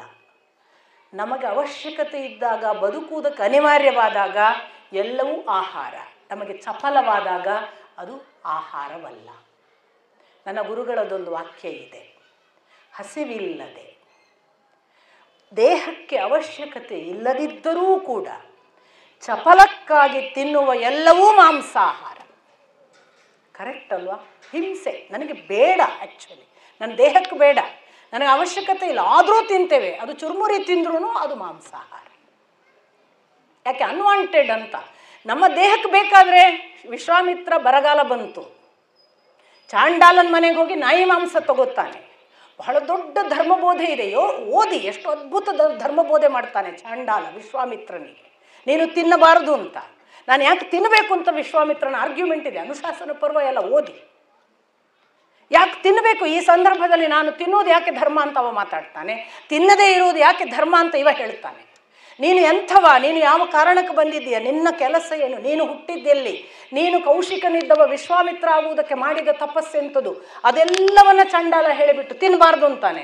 ಸಾಯಲಿಕ್ಕೆ ಹೊರಟಿದ್ದೇನೆ, ದೇಹ ಇಲ್ಲದಿದ್ದರೆ ನನ್ನ ಮುಂದಿನ ಸಾಧನೆ ಹೇಗೆ, ಈ ಕ್ಷಣಕ್ಕೆ ನನಗೆ ಆಹಾರವಿಲ್ಲ, ಈಗ ದೇಹ ರಕ್ಷಣೆಯೇ ನನ್ನ ಅವಶ್ಯಕತೆ, ನಾಯಿಯ ಮಾಂಸವು ನಡೆಯುತ್ತದೆ ಧರ್ಮ. ಹೀಗೆಲ್ಲ ಧರ್ಮ ಸೂಕ್ಷ್ಮಗಳಿವೆ. ಹೀಗೆ ಆಹಾರ ಭೇದ ಅನ್ನುವುದು ಅವರವರ ಗುಣನಡತೆಗಳಿಗೆ ಅನುಗುಣವಾಗಿಯೇ ಇದೆ ಅನ್ನೋದನ್ನು ಭಗವದ್ಗೀತೆ ಓದುವಾಗಲೂ ಗೊತ್ತಾಗ್ತದೆ. ಅವನು ಇದು ಸಾತ್ವಿಕ ಆಹಾರ, ಇದು ರಾಜಸ ಆಹಾರ, ಇದು ತಾಮಸ ಆಹಾರ ಅಂತ 3 ವಿಭಾಗ ಮಾಡ್ತಾನೆ. ಇದನ್ನು ತಿನ್ನುವವರು ಸಾತ್ವಿಕರು, ಇದನ್ನು ತಿನ್ನುವವರು ರಾಜಸರು, ಇದನ್ನು ತಿನ್ನುವವರು ತಾಮಸರು ಅಂತ ಹೇಳಿಲ್ಲ ಕೃಷ್ಣ. ನಾವು ಯಾವ ಆಹಾರ ಆಯ್ಕೆ ಮಾಡ್ತೇವೆ ಅದರ ಮೂಲಕ ನಾವು ತಾಮಸರ, ರಾಜಸರ, ನಾವು ಸಾತ್ವಿಕರ ನೋಡಿಕೊಳ್ಳಿ ಅಂತ. ಹೀಗಾಗಿ ಒಂದು ಹಂತಕ್ಕೆ ಮನುಷ್ಯ ಸಸ್ಯಾಹಾರಕ್ಕೆ ಬರಲಿಕ್ಕೆ ಒಂದು ಕಾರಣ ನಿಮಗೆ ನಾನು ಹೇಳಿದೆ. ಮನುಷ್ಯ ಇವಾಲ್ವ್ ಆಗ್ತಾ ಗಾಂಧೀಜಿ ಕಾಲಕ್ಕಾಗುವಾಗ, ಇವತ್ತು ನೀವು ಭಾರತದಾದ್ಯಂತ ಅಲ್ಲದಿದ್ದರೂ ಕೂಡ ವಿದೇಶದಲ್ಲೊಂದು ಹೊಸ ಆಹಾರ ಪದ್ಧತಿ ಇದೆ, ವೇಗನ್ ಅಂತಾರೆ. ಕೇಳಿದಿರೋ ಇಲ್ಲೋ ನನಗೆ ಗೊತ್ತಿಲ್ಲ. ಅವರೆಲ್ಲ ವೀಗನ್ಸ್ ಅಂದರೆ ಏನು? ಹಾಲು ಮತ್ತು ಹಾಲಿನ ಯಾವ ಪ್ರಾಡಕ್ಟನ್ನು ತಿನ್ನೋದಿಲ್ಲ ಅವರು, ದನದ್ದು. ಅವರು ವೀಗನ್ಸ್.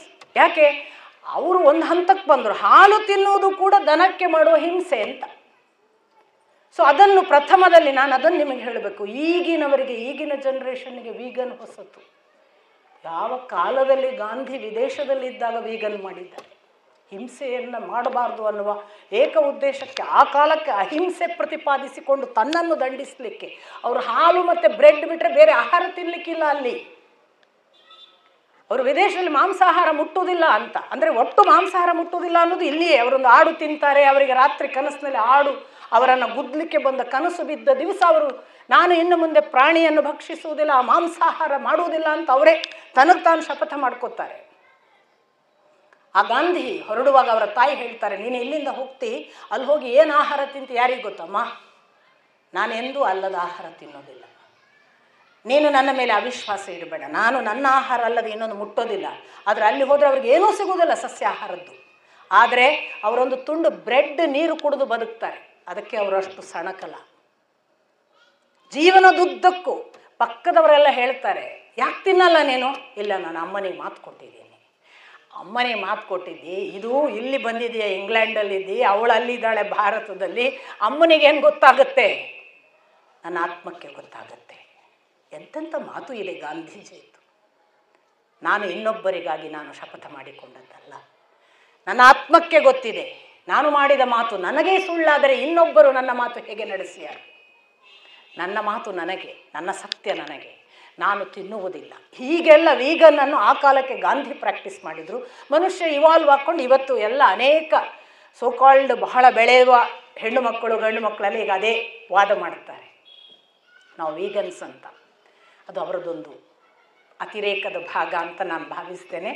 ಯಾಕಂದರೆ ದನ ಯಾಕೆ ಹುಟ್ಟಿದ್ದು, ದನದ ಸೃಷ್ಟಿ ಯಾಕಾಯಿತು, ದನ ಮಾತ್ರ ತನ್ನ ಮರಿಗಾಗಿ ಉಳಿಯುವ ಹಾಲನ್ನು ಯಾಕೆ ಹೊಂದಿದೆ, ಯಾಕೆ ಗೋವು ಅನ್ನುವುದು ಮಾತೆ, ಉಳಿದದ್ದು ಯಾವುದೂ ಮಾತೆ ಅನ್ನಿಸಿಕೊಳ್ಳುವುದಿಲ್ಲ ಪ್ರಾಣಿಗಳಲ್ಲಿ, ಅದೊಂದು ಬೇರೆ ವೇದದ ಹಿನ್ನೆಲೆಯಲ್ಲೆಲ್ಲ ನೋಡಬೇಕಾದ ವಿಶೇಷ ವಿಷಯ. ನಾನು ಹೆಚ್ಚು ಅದನ್ನೇ ಹೇಳುವುದಿಲ್ಲ, ಯಾಕೆಂದರೆ ಮತ್ತೆ ವಿಸ್ತಾರದ ಭಾಗ ಅದು. ಅಂತೂ ವೀಗನ್ವರೆಗೆ ಬರುವಂತಹ ಒಂದು ಇವಾಲ್ವ್ ಮನುಷ್ಯನಲ್ಲಿ ಆಗಿದೆ ಅಂತಂದರೆ, ಮನುಷ್ಯ ಆಹಾರ ಬದಲಾಯಿಸುವ ಎಲ್ಲ ಸ್ವಾತಂತ್ರ್ಯ ಅವನ ಬೀಯಿಂಗ್ನ ಇಂಪ್ರೂವ್ಮೆಂಟ್ನೊಟ್ಟಿಗೆ ಅವನು ಮಾಡ್ಕೋತಾ ಬಂದಿದ್ದಾನೆ. ನಾನು ಯಾವಾಗಲೂ ಹೇಳೋದು, ನನಗೆ ಮಾಡೆಲ್ ಕಾಡಿನಲ್ಲಿರುವ ಆನೆ. ಸಸ್ಯ ತಿಂದು ರಾಜ ಅನ್ನಿಸಿಕೊಂಡು ಎಲ್ಲ ದುರ್ಬಲ ಪ್ರಾಣಿಗಳಿಗೂ ರಾಜನಾಗಿ ಭಯ ಹುಟ್ಟಿಸುವ, ದೇಹದಾರ್ಢ್ಯದ ದೃಷ್ಟಿಯಿಂದ ಕೂಡ ಮಾಂಸ ತಿನ್ನಬೇಕಾಗಿಲ್ಲ, ನಾನು ಗಟ್ಟಿಗನಾಗಬಹುದು ಅನ್ನೋದನ್ನು ತೋರಿಸಿಕೊಟ್ಟ ಆನೆ ಇದೆ ನೋಡಿ. ಆನೆ ನಮಗೆ ಬೆಸ್ಟ್ ಮಾಡೆಲ್. ಆ ದೃಷ್ಟಿಯಲ್ಲಿ ಇಲ್ಲಿ ಮಾಂಸ ತಿನ್ನುವುದು ಆ ಕಾಲಕ್ಕೆ ಇತ್ತು ಅನ್ನೋದು ಗೋಚರ ಆಗ್ತದೆ. ನಮ್ಮ ಅಪ್ಪ ಒಂದು ಮಾಂಸ ಶಬ್ದಕ್ಕೊಂದು ವ್ಯಾಖ್ಯಾನ ಮಾಡ್ತಾರೆ. ಮಾಂ ಅಂದರೆ ನಾನು ಸಂಸ್ಕೃತದಲ್ಲಿ, ಸ ಅಂದರೆ ಅವನು, ಅದು ಎರಡು ಅರ್ಥ. ಅಪ್ಪ ಏನು ಹೇಳ್ತಾರೆ ಅಂದರೆ, ಮಾಂಸ ಶಬ್ದದ ಅರ್ಥ ಇಂದು ನೀನು ಯಾರನ್ನು ಕೋಳಿಯೋ ಆಡೋ ಯಾವುದನ್ನೋ ಕೊಂದು ತಿಂದರೆ ನಾಳೆ ನೀನು ಅದರ ಆಹಾರ ಆಗುತ್ತಿ. ನೀನು ಕೋಳಿ ಆಗುತ್ತಿ, ನೀನು ಆಡು ಆಗುತ್ತಿ. ನಾನು ಅದರಂತೆ ಮಾಂಸಃ, ಒಂದು ದಿನ ನಾನು ಅದರಂತೆ ಆಗುತ್ತೇನೆ ಅನ್ನುವುದು ಆ ಶಬ್ದದಲ್ಲಿರೋದು ಅರ್ಥ ಅಂತ. ಇದನ್ನು ಇವಾಲ್ವ್ ಆಗ್ತಾ ಮನುಷ್ಯ ತಿಳಿದ, ಅದರಿಂದ ಬಿಟ್ಟ. ಸೊ ಹಿಂಸೆಯ ಒಂದು ಭಾಗ ಬೇಡ ಅಂತ ಬಿಟ್ಟ ಇತ್ಯಾದಿ. ಅಥವಾ ನನ್ನ ದೇಹಕ್ಕೆ ಅವಶ್ಯಕತೆ ಇಲ್ಲ, ನಾನು ದೈಹಿಕವಾಗಿ ಏನು ಬಲಿಷ್ಠನಾಗಬೇಕಾಗಿಲ್ಲ, ಈ ಥರದ ಎಲ್ಲ ಅರ್ಥಗಳನ್ನು ಹುಡುಕಿ ಅವನು ಬಿಟ್ಟ ಅನ್ನೋದು ಒಂದು ಭಾಗ. ಇದನ್ನೇ ಭೇದ ಮಾಡಿ ಬಾಡೂಟ ಮಾಡಿರಿ, ಆಡೂಟ ಮಾಡಿರಿ.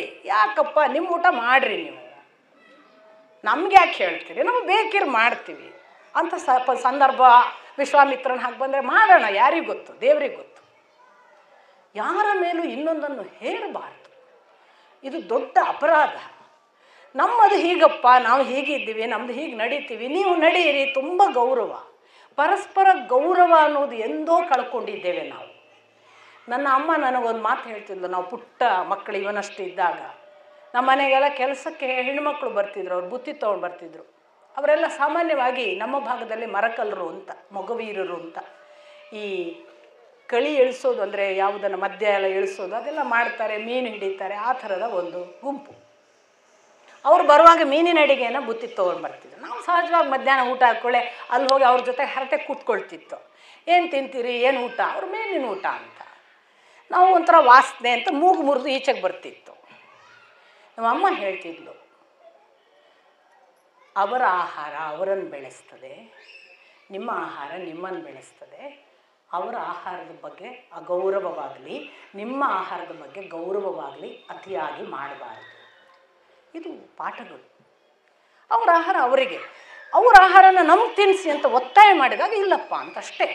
ನೀವು ತಿನ್ನಿ, ನೀವು ತಿನ್ನೋದಕ್ಕೆ ನಿಮ್ಮ ಕಾರಣಗಳು, ನಾವು ತಿನ್ನದೇ ಇರೋದಕ್ಕೆ ನಮ್ಮ ಕಾರಣಗಳು. ಪರಸ್ಪರ ಗೌರವ ಇಂಥದ್ದೆಲ್ಲ ಇತ್ತು, ಇರಬೇಕಿತ್ತು.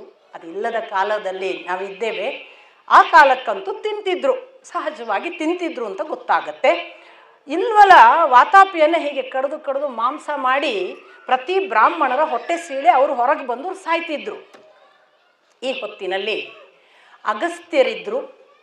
ಅಗಸ್ತ್ಯರು ಮಿತ್ರಾವರುಣ ಅನ್ನುವವರಿಗೆ ಹುಟ್ಟಿದ ಕುಂಭ ಸಂಭವರು. ಅವರ ಊರ್ವಶಿಯನ್ನು ನೋಡಿ ವೀರ್ಯಸ್ಖಲನ ಆಯಿತು ಮಿತ್ರಾವರುಣರಿಗೆ. ಅವರು ಕಶ್ಯಪರ ಮತ್ತು ಅದಿತಿಯಿಂದ ಹುಟ್ಟಿದ ಮಿತ್ರಾವರುಣ ಅನ್ನುವ ಋಷಿಗಳಿಗೆ ಹುಟ್ಟಿದ ಮಗ. ಈ ಅಗಸ್ತ್ಯರಿಗೆ ಒಂದು ದಿನ ಅವರು ತನ್ನ ಆಹ್ನಿಕಗಳನ್ನು ಮಾಡುವ ಹೊತ್ತಿಗೆ ಅವರಿಗೆ ಒಂದು ನದಿ ದಡದಲ್ಲಿ ಒಂದಿಷ್ಟು ಹಿರಿಯರು ತಲೆ ಕೆಳಗಾಗಿ ಜೋತಾಡ್ತಿರುವುದು ಕಾಣ್ತದೆ. ಯಾಕೆ ತಲೆ ಕೆಳಗಾಗಿ ಜೋತಾಡ್ತಿದ್ದೀರಿ, ಏನು ಅಂತ ಕೇಳ್ತಾರೆ. ಆಗ ಅವರು ಹೇಳ್ತಾರೆ, ನಮಗೆ ನಮ್ಮ ವಂಶ ವೃದ್ಧಿ ಮಾಡುವವರಿಲ್ಲ, ನಾವು ಹಾಗಾಗಿ ನರಕದಲ್ಲಿ ಇದ್ದೇವೆ ಅಂತ. ಬದುಕು ತಲೆ ಕೆಳಗಾಗುವುದೇ ನರಕ ಅಷ್ಟೇ. ತುಂಬ ಸುಂದರವಾಗಿದೆ ಅದು. ನಮ್ಮ ಬದುಕು ನಿಧಾನವಾಗಿ ಊರ್ಧ್ವಮುಖ ಹೋಗಬೇಕಾದ್ರೆ ತಲೆ ಕೆಳಗಾಗಿದೆ, ನಮಗೆ ಸಂತಾನ ಇಲ್ಲ, ಮುಂದುವರಿಸೋರಿಲ್ಲ, ನಮ್ಮನ್ನು ನೋಡ್ಕೊಳ್ಳೋರಿಲ್ಲ ಅಂತ. ಆದರೆ ಅಗಸ್ತ್ಯರಿಗೆ ಗೊತ್ತಾಗುತ್ತೆ, ನನ್ನ ವಂಶಕ್ಕೆ ಮುಂದುವರಿಸುವವರಿಲ್ಲ, ಆದ್ದರಿಂದ ನಾನು ಮದುವೆ ಆಗಬೇಕು ಅಂತ ತೀರ್ಮಾನ ಮಾಡ್ತಾರೆ. ಅವರಿಗೆ ತನಗೆ ಬೇಕಾದಂತಹ ಸ್ತ್ರೀಯನ್ನು ಅವ್ರಿಗೆ ಹುಡುಕಿದರೆ ಸಿಗೋದಿಲ್ಲ. ಅವರೇ ಒಂದು ತನಗೆ ಹೇಗೆ ಬೇಕು ಊನವೇ ಇಲ್ಲದ ಒಬ್ಬ ಹೆಂಡತಿ ಅಂತ ತಾನೇ ಕಲ್ಪಿಸಿ ಒಂದು ಬೀಜ ನಿರ್ಮಾಣ ಮಾಡ್ತಾರೆ. ಆ ಬೀಜವನ್ನು ವಿದರ್ಭ ದೇಶದ ರಾಜನಿಗೆ ಹೋಗಿ ಕೊಡ್ತಾರೆ. ಆ ವಿದರ್ಭ ದೇಶದ ರಾಜ ಅದನ್ನು ಅವರ ಹೆಂಡತಿಗೆ ಕೊಡ್ತಾಳೆ. ಅವಳಿಂದ ಹುಟ್ಟಿದವಳು ಲೋಪಾಮುದ್ರಾ. ಅವಳಿಗೆ ಲೋಪವೇ ಇರಲಿಲ್ಲ, ಆದ್ದರಿಂದ ಅವಳು ಲೋಪಾಮುದ್ರ. ಆ ಲೋಪಾಮುದ್ರಳು ಒಂದಿಷ್ಟು ಬೆಳೀತಾಳೆ, ಅವಳಿಗೆ ಗಂಡನ್ನು ನೋಡಲಾಗ್ತದೆ. ಆ ಗಂಡು ಯಾರೂ ಕೂಡ ಒಬ್ಬರು ಕೂಡ ಹೆದರ್ತಾರೆ ಅವಳನ್ನು ಮದುವೆ ಆಗಲಿಕ್ಕೆ. ಊನವೇ ಇಲ್ಲ ಅವಳಲ್ಲಿ. ಅಷ್ಟು ಸುರಸುಂದರಿ, ಇವಳನ್ನು ಕಟ್ಕೊಂಡು ಏನಾರು ಆದರೆ ಅಂತ ಯಾವ ಗಂಡು ಕೂಡ ಮುಂದೆ ಹೋಗೋದಿಲ್ಲ. ಮದುವೆ ಇಲ್ಲದೆ ಕೂತ್ಕೊಂಡಿರುವಂತಹ ಸಂದರ್ಭದಲ್ಲಿ ದಿವ್ಯ ದೃಷ್ಟಿಯಿಂದ ಅಗಸ್ತ್ಯರಿಗೆ ಗೊತ್ತಾಗುತ್ತೆ, ನಾನು ಆವತ್ತು ಹುಟ್ಟಿಸಿದ ಮಗಳು ಈಗ ರೆಡಿಯಾಗಿರಬೇಕು, ಈ ವಿದರ್ಭನ ಮಗಳು, ನಾನೀಗ ಅವಳನ್ನು ಮದುವೆ ಆಗಬೇಕು ಅಂತ ಅವ್ರು ನೇರವಾಗಿ ವಿದರ್ಭ ದೇಶದ ರಾಜನ ಹತ್ರ ಬಂದು ನನಗೆ ನಿನ್ನ ಮಗಳನ್ನು ಮದುವೆ ಮಾಡಿಕೊಡು ಅಂದಾಗ ರಾಜ ಕಂಗಾಲಾಗ್ತಾನೆ. ಯಾಕೆಂದರೆ ಎಂಥ ವೈಭವದಿಂದ ರಾಜಮನೆತನದಲ್ಲಿ ಬೆಳೆದ ಹುಡುಗಿ, ಇವಳನ್ನು ತೊಗೊಂಡೋಗಿ ಈ ಕಾಷಾಯ ವಸ್ತ್ರದ ಆ ಒಬ್ಬ ಋಷಿತ್ವಕ್ಕೆ ಕೊಟ್ಟರೆ ಅವಳು ಅಲ್ಲೇ ಕಾಡಿನಲ್ಲಿ ಅದೊಂದು ಥರದ ಪ್ರಾಣಿಯ ಹಾಗೂ ಬೇಟೆಗಾರರ ಜೊತೆಗೋ ಅಥವಾ ವಲ್ಕಲದ ಜೊತೆಗೋ ಬದುಕಬೇಕಲ್ಲ, ಇವಳಿಗೆ ಅಷ್ಟು ಸಾಮಾನ್ಯ ಜೀವನ ಸಾಧ್ಯ ಆದೀತಾ, ಆಶ್ರಮವಾಸ ಸಾಧ್ಯ ಆದೀತಾ ಅಂತ ಚಿಂತೆ ಮಾಡಿ ಮಗಳ ಹತ್ರ ಹೇಳ್ತಾರೆ. ಮಗಳಿಗೆ ಅನಿಸುತ್ತೆ, ಈವನ್ ಅವರ ಅಪ್ಪ ಅಮ್ಮನಿಗೆ ಅನಿಸುತ್ತೆ, ನಾವೇನಾದರೂ ಇಲ್ಲ ಅಂದರೆ ಅಗಸ್ತ್ಯರು ಶಾಪ ಕೊಡಬಹುದು. ಶಾಪದ ಭಯಕ್ಕೆ ಆ ಲೋಪಾಮುದ್ರೆ ಹೇಳ್ತಾಳೆ, ಚಿಂತೆ ಮಾಡಬೇಡಿ, ನಾನು ಅವರೊಟ್ಟಿಗೆ ಹೊಂದಾಣಿಕೆ ಮಾಡಿಕೊಂಡು ಬದುಕ್ತೇನೆ, ನನ್ನನ್ನು ಮದುವೆ ಮಾಡಿಸಿಕೊಡಿ. ಹಾಗೆ ಲೋಪಾಮುದ್ರೆ ಮದುವೆಯಾಗಿ ಬಂದ ತಕ್ಷಣ ಮೊದಲ ಕರಾರು ಅಗಸ್ತ್ಯರದ್ದು. ನಿನ್ನ ರಾಜವೈಭವದ ಉಡುಗೆ ತೊಡುಗೆಗಳನ್ನು ತೆಗೆದು ಕಾಷಾಯ ವಸ್ತ್ರದ ನಾರುಮಡಿಯನ್ನು ಉಟ್ಟುಕೋ, ನೀನು ತೊಟ್ಟುಕೊಂಡ ಅಲಂಕಾರದ ಆಭರಣಗಳನ್ನೆಲ್ಲ ನಿನ್ನ ಅರಮನೆಯಲ್ಲಿ ಬಿಟ್ಟು ಬಾ, ನೀನು ಈಗ ಕಾಡಿನಲ್ಲಿ ಬದುಕುವುದಕ್ಕೆ ನನ್ನ ಋಷಿತ್ವದ ಆಶ್ರಮದ ವಾಸಕ್ಕೆ ಸಿದ್ಧಳಾಗಬೇಕು. ಅವಳು ಎಲ್ಲ ತಯಾರಾಗ್ತಾಳೆ ಯಥಾ ಪ್ರಕಾರ. ಎಷ್ಟೋ ಕಾಲ ಹೋಗುತ್ತೆ, ಇವಳೊಟ್ಟಿಗೆ ಅವರೊಟ್ಟಿಗೆ ಇವರು ಪರಸ್ಪರ ತಪಸ್ಸಿನಿಂದ ಉನ್ನತ ಹಂತಕ್ಕೆ ಬರ್ತಾರೆ. ಇಂಥ ತಪಸ್ವಿನಿಯ ಸ್ಥಿತಿಯಲ್ಲಿದ್ದಾಗ ಅಗಸ್ತ್ಯರು ಹೇಳ್ತಾರೆ, ನನಗೆ ಪುತ್ರ ಸಂತಾನ ಬೇಕು. ಈಗ ಲೋಪಾಮುದ್ರೆ ಹೇಳ್ತಾಳೆ, ಇಷ್ಟು ದಿನ ತಪಸ್ಸಿತ್ತು, ನಾನು ನಿಮ್ಮ ಉಡುಗೆ ತೊಡುಗೆ, ನಿಮ್ಮ ಜೀವನ, ನಿಮ್ಮ ರೀತಿ ನೀತಿಗಳನ್ನು ಒಪ್ಪಿಕೊಂಡಿದ್ದೇನೆ. ಈಗ ನೀವು ಸಾಂಸಾರಿಕ ಪುತ್ರ ಸಂತಾನ ಕೇಳುತ್ತಿದ್ದೀರಿ. ಪುತ್ರ ಸಂತಾನ ಎಂದರೆ ಸಂಸಾರದ ಜಗತ್ತು. ನನಗೆ ಬೇಕಾದಂತೆ ಹಂಸತೂಲಿಕಾ ತಲ್ಪದ ವೈಭವದ ಅರಮನೆ ನಿರ್ಮಾಣ ಮಾಡಿ, ಒಳ್ಳೆಯ ಉಡುಗೆ ತೊಡುಗೆ ಅಲಂಕಾರ ಆಭರಣಗಳ ಸಹಿತ ನಾನು ಮತ್ತೆ ನಿಮಗೆ ಪುತ್ರ ಸಂತಾನ ಕೊಡ್ತೇನೆ. ಸಂತಾನ ಆಗಬೇಕಾದರೆ ಇದು ನಿಯಮ ಅಂದಾಗ, ಪುತ್ರ ಸಂತಾನ ಲೋಪಾಮುದ್ರೆ ಒದಗಿಸಬೇಕಾದರೆ ಸಂಪತ್ತು ಬೇಕು. ಯಾಕೆ, ಅವರು ಅರಮನೆ ಕಟ್ಟಿಕೊಡಬೇಕು, ಅವಳಿಗೆ ವೈಭವದ ಹಂಸತೂಲಿಕ ತಲ್ಪ ತರಬೇಕು. ಸಂಪತ್ತು ಹುಡುಕಿಕೊಂಡು ಅಗಸ್ತ್ಯರು ಹೊರಟರು. ಮುಂದೇನಾಯಿತು ನಾಳೆ ನೋಡೋಣ. ನಮಸ್ಕಾರ.